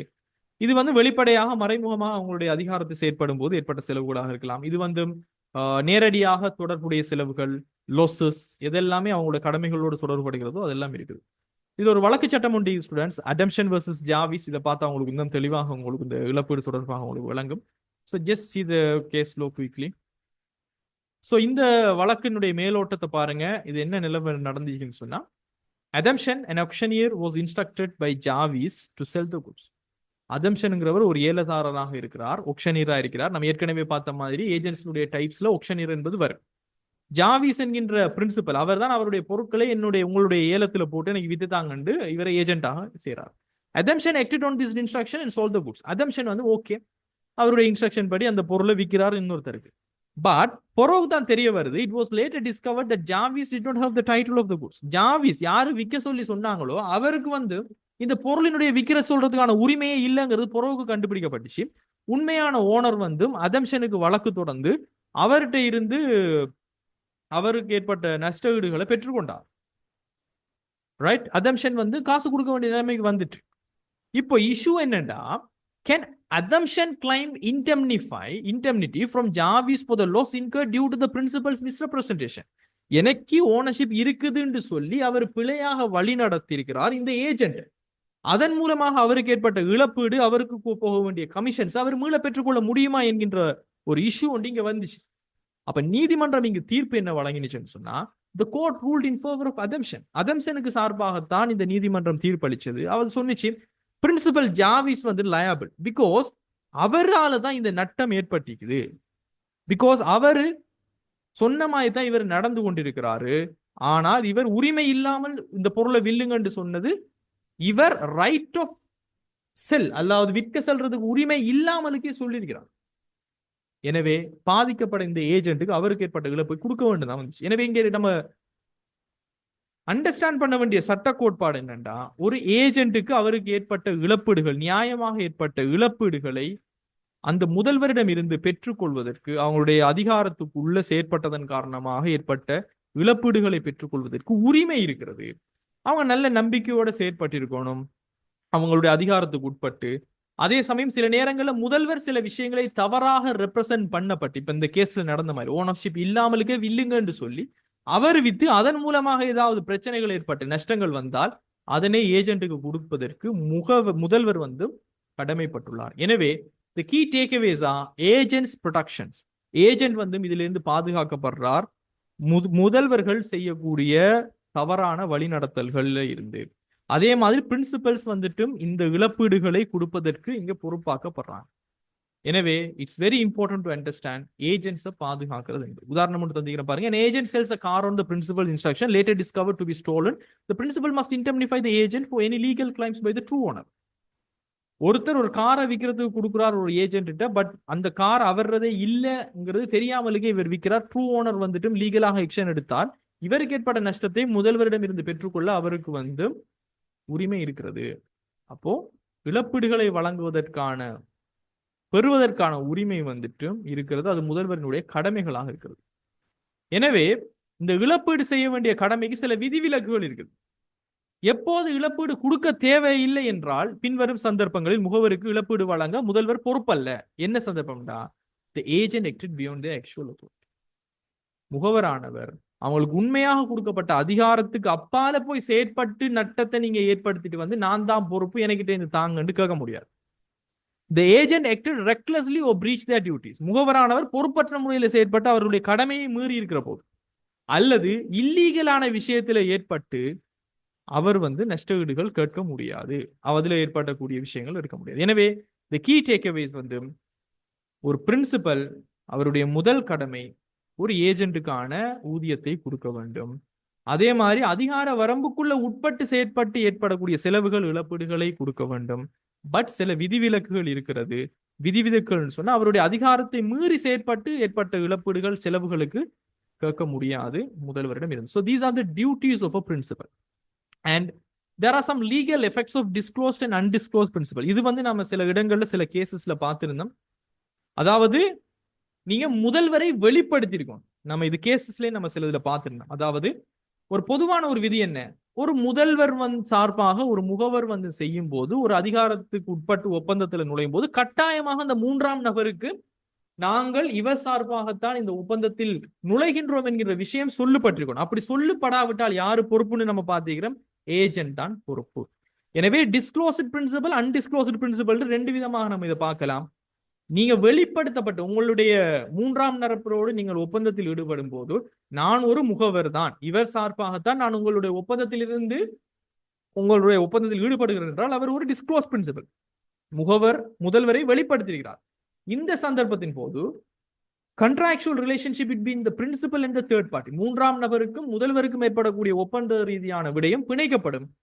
Agent is not personal liable unless they acted outside the authority. அவங்க அதிகார வரம்புக்கு மீறாமல் செயற்படும் போது இந்த மாதிரியான விஷயங்கள் இடம்பெறும்போது பிரின்சிபலும் மூன்றாம் நபர் தான் பிணைக்கப்படுவார். ஆனா அதுவே அன்டிஸ்க்ளோஸ்ட் பிரின்சிபல், முகவர் ஒரு முதல்வரின் சார்பாக தன்னை வெளிப்படுத்தவில்லை என்றால் the agent considered personally liable. முகவர் தனிப்பட்ட முறையில் தான் பொறுப்பாகுவார். Third party assume they are dealing with the agent. உங்களுக்கு நினைவு ரெடிஃபிகேஷன் நம்ம இதை பார்த்திருந்தோம். ரெடிஃபை பண்ணும்போது முகவரானவர் இவர் சார்பாகத்தான் நான் ஒப்பந்தத்தில் ஈடுபடுகிறேன் என்பதனை வெளிப்படுத்தி இருந்தால் மட்டும்தான் முதல்வர்களான பிரின்சிபலால அதனை ரெடிஃபிகேஷனே பண்ண முடியும், இல்லாட்டி பண்ண முடியாது. அதே மாதிரிதான் இது வெளிப்படுத்தப்படாத முதல்வர்கள் பொறுப்பாக மாட்டாங்க. ஈவன் ரெடிஃபிகேஷனும் அவங்க பண்ண முடியாது. So the key takeaways are here. An agent's right include remuneration, indemnity and line over goods. ஒரு முகவருக்கு சம்பளம் பெற்றுக்கொள்வதற்கு அவருக்கு ஏற்பட்ட இழப்பீடுகள், அதே மாதிரி பொருளை வைத்துக் கொள்ள முடியும் அல்லது சொத்துக்களை வைத்துக் கொள்ள முடியும், அவருக்கு தேவையான சம்பளம் கமிஷன் வாரவருக்கு. அதே சமயம் நீங்கள் கட்டாயமாக உங்களுடைய முதல்வர்கள் யார் என்பதனை கட்டாயமாக சொல்ல வேண்டும். அப்படி வெளிப்படுத்தாமல் நீங்கள் ஒப்பந்தத்தில் ஈடுபட்டால் முகவர்கள் தான் தனிப்பட்ட ரீதியாக அந்த ஒப்பந்தத்தினுடைய விளைவுக்கு பொறுப்பாவாங்க. ஸோ இந்த விஷயம் எல்லாம் லைட்டா நம்ம பார்க்க வேண்டிய விஷயம். So we have done with this all the things. So ஒரு முகவருடைய கடமைகள், அதனுடைய past papers. So we have done with this 4.3 and 4.4 பொறுத்த வரைக்கும் டெர்மினேஷன் ஆஃப் அன் ஏஜென்சி. பாருங்க ஸ்டூடெண்ட்ஸ், நம்மளுடைய சேல் ஆஃப் கண்ட்ராக்ட்ஸ் நம்ம பார்த்த டைமும் லோ ஆஃப் கண்ட்ராக்ட்ஸ் பார்த்த டைமும் ஏகப்பட்ட கொஸ்டின் வந்துச்சு. எப்படி ஒரு ஒப்பந்தம் என்பது முடிவுக்கு வரும், ஒரு சேல் ஆஃப் குட்ஸ் எப்படி முடிவுக்கு வரும். பட் ஆனா டெர்மினேஷன் ஆஃப் ஏஜென்சி இதுவரைக்குமே கொஸ்டின் வந்தது இல்லை. அப்ப பாத்துக்கோங்க, ஒவ்வொரு டாபிக்லையும் எதை முக்கியமாக எடுக்கிறாங்க என்பது உங்களுக்கு புரியும். இப்ப டெர்மினேஷன் எப்பவெல்லாம் ஒரு ஏஜென்சி வந்து முடியும் சொன்னா, சட்டத்தின் செயல்பாட்டின் மூலமாக ரெண்டு விதமாக முடியும். ஒன்று, சட்டம் அங்க லோ வந்து சொல்லு கோர்ட்ல கேஸ் ஒன்று போட்டுப்பட்டு முடிவு கொண்டு வரப்படலாம், அல்லது இவங்களே இவங்களுக்குள்ள இருக்கக்கூடிய முகவராண்மையை முடித்துக் கொள்ளலாம். ரெண்டு வகைகளில் முடித்துக் கொள்ளலாம். முதலாவது, termination of agency by operation of law, சட்டத்தின் அடிப்படையில் என்றால் mental disorder or death of either the principal or agent, முகவர் அல்லது முகவர் அல்லது முதல்வர்ல ரெண்டுல ஒருத்தவருக்கு மனநல கோளாறு அல்லது ரெண்டுல ஒருத்தர் மரணம் அடையும் போது சட்டத்தின் அடிப்படையிலேயே அந்த ஏஜென்ட் ரிலேஷன்ஷிப் ஆட்டோமேட்டிக்காகவே முடிவுக்கு வந்துட்டு ரெண்டுல ஒருத்தர் மென்டலி இன்கெபாசிட்டட் அல்லது மரணிக்கும் போது. அதே சமயம் முதல்வரானவர் திவாலாகிவிட்டார் அல்லது முறிவடைந்து விட்டார். So if the principal is declared bankrupt, முதல்வர் வந்து நான் வணிக ரீதியாக முறிவடைந்து விட்டேன் என்று அறிவிக்கப்பட்டால் அந்த டைம்ல இருந்தே அந்த முதல்வர் முகவர் ரிலேஷன்ஷிப் என்பது டெர்மினேட் ஆயிரும். பிகாஸ் உங்களுக்கு தெரியும், பிரின்சிபலுக்கு கட்டாயமாக ஒப்பந்தத்தில் ஈடுபடுவதற்கான ஒரு தகமை அல்லது தகுதி இருக்கணும். அதுல ஒரு தகுதி தான் அவர் முறிவடைந்தவராக இருக்கக்கூடாது. அப்ப முறிவடைந்தவராக ஆகிறார் என்று சொன்னா அந்த பிரின்சிபல் அவருடைய கண்ட்ராக்சுவல் கெப்பாசிட்டியை இழக்கிறார். அந்த சந்தர்ப்பத்துல அங்க ஒப்பந்தம் வந்து சட்ட ரீதியாகவே செல்லுபடியாகாது. இந்த agency principal relationship and frustration of the subject matter, இது நம்ம நிறைய இடத்துல பார்த்திருக்கிறோம். அந்த விடைய பொருள் சேல் ஆஃப் குட்ஸ் ஆக இருந்தாலும் சரி, ஏஜென்சியாக இருந்தாலும் சரி, கண்ட்ராக்ட் லோவா இருந்தாலும், எந்த விஷயம் சம்பந்தமாக அந்த ஏஜென்சி ரிலேஷன்ஷிப்போ அல்லது சேல் ஆஃப் குட்ஸோ அல்லது கண்ட்ராக்ட் லோவோ ஈடுபடுத்தப்படுதோ அது அழிவடைந்து விட்டது, இரண்டு பேரினுடைய கண்ட்ரோல்ல இல்லாத ஒரு சூழல் சிச்சுவேஷன் காரணமாக சீர்குலைவுன்னு பார்ப்போம் அல்லது நிலைகுலைவுன்னு பார்த்தோம். So if the subject matter of the agency become illegal or impossible to perform, the agency is terminated. உதாரணம் மட்டும் பாருங்க.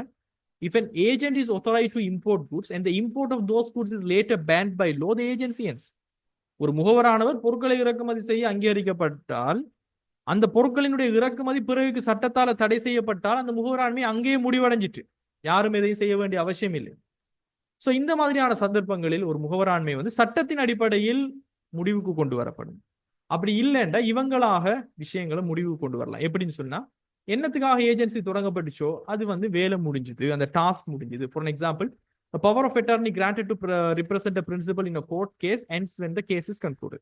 ஒரு பவர் ஆஃப் அட்டர்னி கொடுக்கப்பட்டு ஒரு கோர்ட் கேஸுக்காக ஒரு பிரின்சிபல் வந்து மற்றவரை நியமிக்கிறார், போய் ஆஜராகுங்கன்னு சொல்லி அவர் அது அந்த வேலையை முடிச்சோன்னா அந்த ஏஜென்சி வந்துட்டு முடிவடைந்து விடும். அதே சமயம் termination by mutual consent. So அந்த முதல்வர் முகவர் ரெண்டு பேருமே ஒரு உடன்படிக்கைக்கு வராங்க, நம்ம முடிச்சு கொள்வோம்னு சொல்லி. So then we can done with that. And revocation of authority by the principal, முதல்வரால் அவர்களுக்கான அதிகாரத்தை ரத்து செய்ய முடியும். உங்களுக்கு தெரியும், ஒரு பிரின்சிபல் தான் அதிகாரம் கொடுக்கின்றார், அவர் நினைத்தால் அந்த அதிகாரத்தை திரும்ப பெற முடியும். நீங்கள் இதுக்கு பிறகு என்னுடைய முகவர் அல்ல என்று சொல்லி. ஸோ அந்த டைம்லயும் அந்த முகவராண்மை என்பது முடிவடைந்து விடும். And remuneration renunciation of the authority by the agent, முகவரால் அதிகாரத்தை துரத்தல். எப்படி முதல்வர் வந்து தன்னுடைய கொடுக்கப்பட்ட அதிகாரத்தை பெற்றுக்கொள்றாரோ அதே மாதிரி பெற்றுக்கொண்டப்பட்ட அதிகாரம் எனக்கு தேவையில்லை என்று சொல்லி ஏஜென்ட் வாலண்டரிலாம் வந்து சொன்னாங்கன்னு சொன்னா அவரோட பொசிஷன் அவர் ரிசைன் பண்ணுவதன் மூலமாகவும் இந்த ஏஜென்சி வந்து முடிவு கொண்டு வரப்படும். இதெல்லாம் இம்பார்ட்டன்ஸ் வந்து குறைந்த ஏரியா ஸ்டூடெண்ட்ஸ், பட் பார்க்காம போவோம்னா லைட்டா பார்த்துட்டு போங்க. So agency termination can occur due to the legal factors or by the action of the party. So ரெண்டு வழிகள் மூலமாக, சுருக்கமாக சொல்ல போனா, சட்டப்படி எப்போது மரணம் ஏற்படும் போது, திவாலாகும் போது, இதுக்கு மேல இது வந்து சட்டபூர்வமாக சாத்தியமில்லை போன்ற காரணிகளால் சட்டப்படி அந்த முகவராண்மை ரிலேஷன்ஷிப் இல்லாமல் போகும். அல்லது இவங்களே ஒரு ஒப்பந்தத்தை செஞ்சு கொண்டு அல்லது எதுக்காக ஏஜென்சி உருவாக்கினமோ அது முடிவடையும் போது, அல்லது கொடுக்கப்பட்ட அதிகாரத்தை பிரின்சிபல் எடுத்துக்கொள்ளும் போது, அல்லது பெறப்பட்ட அதிகாரத்தை அவர் ராஜினாமா செய்வதன் மூலமாக இந்த ஏஜென்சியை வந்துட்டு முடிவுக்கு கொண்டு வர முடியும். This is all about termination of an agency. And the final things, liability of the state for the acts of an agency. இதுவரைக்குமே இது டெஸ்ட் பண்ணப்படல, பட் இது ரொம்ப முக்கியமான ஒரு ஏரியா ஸ்டூடெண்ட், பிராக்டிகலா நீங்க விளங்கிக் கொள்றது.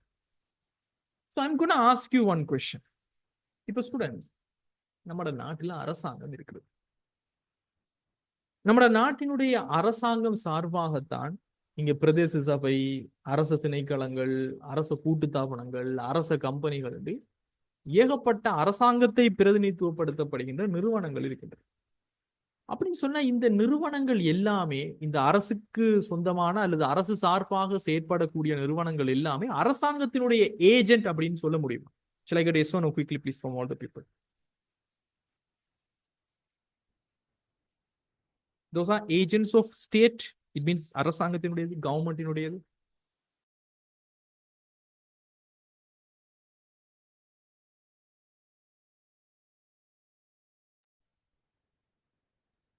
அப்படின்னு சொன்னா ஒரு அரச அதிகாரி அரசாங்கத்தினுடைய ஏஜென்ட்டாக இருந்தால் அந்த அரச அதிகாரி தங்களுக்குரிய ஏஜென்ட்டுக்குரிய கடமைகளை மீறினால் அரசாங்கம் அவர்கள் மீது வழக்கு தொடர முடியுமா?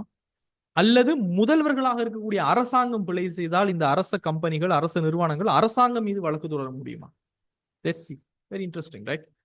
So ஒரு ஜெனரல் பிரின்சிபல் என்னன்னு சொன்னா ஸ்டூடெண்ட்ஸ்,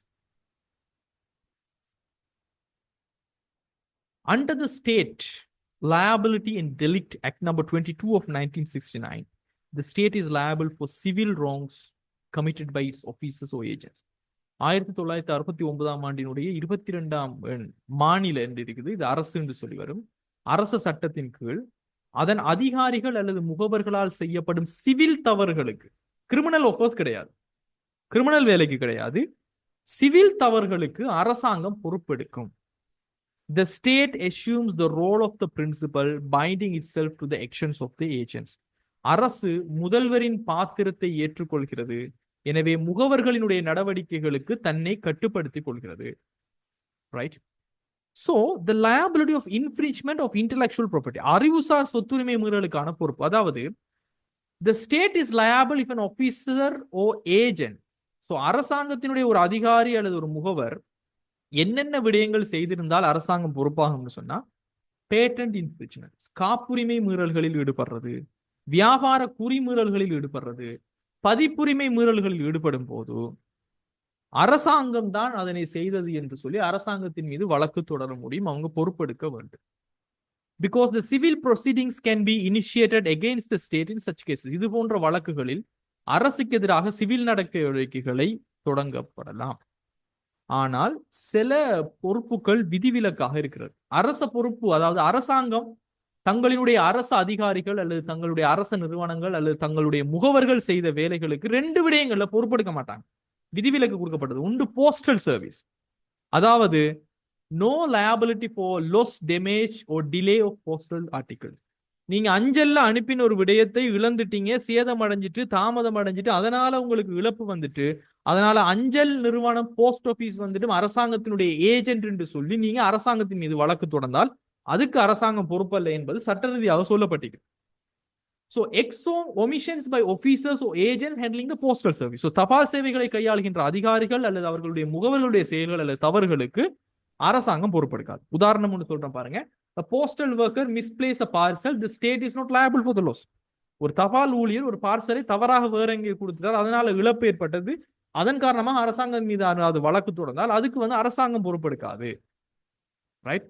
அண்ட் ஆயுத படைகள், வெரி இம்பார்ட்டன்ட், எப்படி விலகி இருக்கிறாங்கன்னு பாருங்க. ஆர்ம்டு ஃபோர்ஸஸ் செய்யற விஷயங்களுக்கு omissions by armed forces personnel while on duty. ஒரு ஆயுத படையில இருக்கிறவங்க அவங்க செய்யற வேலைகளுக்கு அரசாங்கம் பொறுப்பெடுக்காதுன்னு சொல்லி நைஸா சட்டத்தை போட்டு வச்சுட்டாங்க. உதாரணத்துக்கு, a soldier damages private property during a military exercise, the state is exempt from liability. ராணுவ பயிற்சியின் போது ஒரு சிப்பாய் ஒரு ராணுவ வீரர் தனிப்பட்ட சொத்துக்களை சேதப்படுத்தினார் சொன்னா அரசாங்கம் அதிலிருந்து பொறுப்புல இருந்து விலக்களிக்கப்பட்டுள்ளது. அப்படின்னா என்ன அர்த்தம்? அந்த உரிய டிபார்ட்மெண்ட் அல்லது உரிய முகவர் தான் அதுக்கு பொறுப்பு கூறணும், அரசாங்கம் கிடையாது. எனவே நம்ம புரிஞ்சு கொள்ள வேண்டியது, அரசாங்கம் உண்மையில் பொறுப்பு அவங்களுடைய ஏஜென்ட், அவங்களுடைய ஆபீசர்ஸ் செய்யற விஷயங்கள். அதே மாதிரி இன்டெலெக்சுவல் ப்ராப்பர்ட்டி, கற்புலனாகாத சொத்துக்களினுடைய விடயங்களில் ஈடுபடக்கூடிய மீறல்களுக்கு அரசாங்கம் பொறுப்பு. ஆனால் இந்த போஸ்டல் சர்வீசஸ், ஆர்ம்டு பர்சனல், ஆயுதப்படையில செய்யக்கூடிய விஷயங்களுக்கு அவங்க தனிப்பட்ட ரீதியாக பொறுப்பெடுக்க வேண்டுமே தவிர அரசாங்கம் கிடையாது. ஸோ ரியல் லைஃப் எக்ஸாம்பிள் நான் ஒன்று தாரேன்னு பாருங்க. 3 விஷயங்கள் தந்தீங்க. 1, a government vehicle driven by officer damages a private fence, the state is liable for the repair cost. ஒரு அரசு அதிகாரி ஓட்டக்கூடிய அரச வாகனம் தனியார் வேலையை சேதப்படுத்திருக்குன்னு சொன்னா பழுதுபார்ப்பு செலவுக்கு அரசாங்கம் பொறுப்பு. நீங்க கோர்ட்ல கேஸ் போட்டு அரசாங்கம் தந்தே ஆகும். பிகாஸ் உங்களுடைய முகவர் தான் அரசாங்கம் ஏஜென்ட். அவர் அரசாங்க வாகனத்தை கொண்டு போய் உங்களுக்கு சேதப்படுத்தினால் நீங்கள் அரசாங்கம் மீது வழக்கு தொடர்ந்தால் அரசாங்கம் உங்களுக்கு நஷ்டஈடு தரத்தாங்க. அதே சமயம் a package is lost in the postal system, the state is not liable for compensation under postal service exemption. அஞ்சல் அமைப்பில் ஒரு தொகுப்பு உங்களுக்கு தொலைந்து விட்டது, அஞ்சல் சேவை விலக்குகளின் கீழ் இழப்பீட்டை நீங்க அரசாங்கத்திடமிருந்து கோர முடியாது. அதே மாதிரி soldier damage farmers feel during a training exercise, ஒரு சிப்பாய் வந்து பயிற்சியின் போது ஒரு விவசாயினுடைய வயலை சேதப்படுத்துறான்னு சொன்னா இழப்புக்கு அரசாங்கம் பொறுப்பெடுக்காது, நீங்க அவங்க யார்கிட்ட இருந்தா நீங்க பொறுப்பெடுக்கணும்.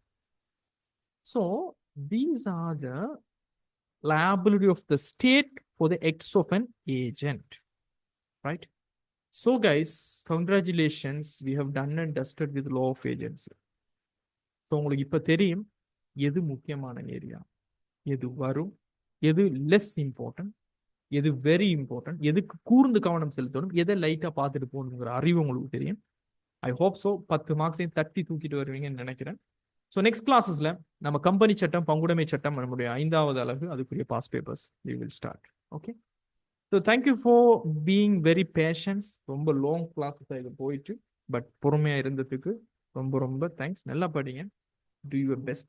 Let's see you in the next class. Have a great day. Thank you. Bye.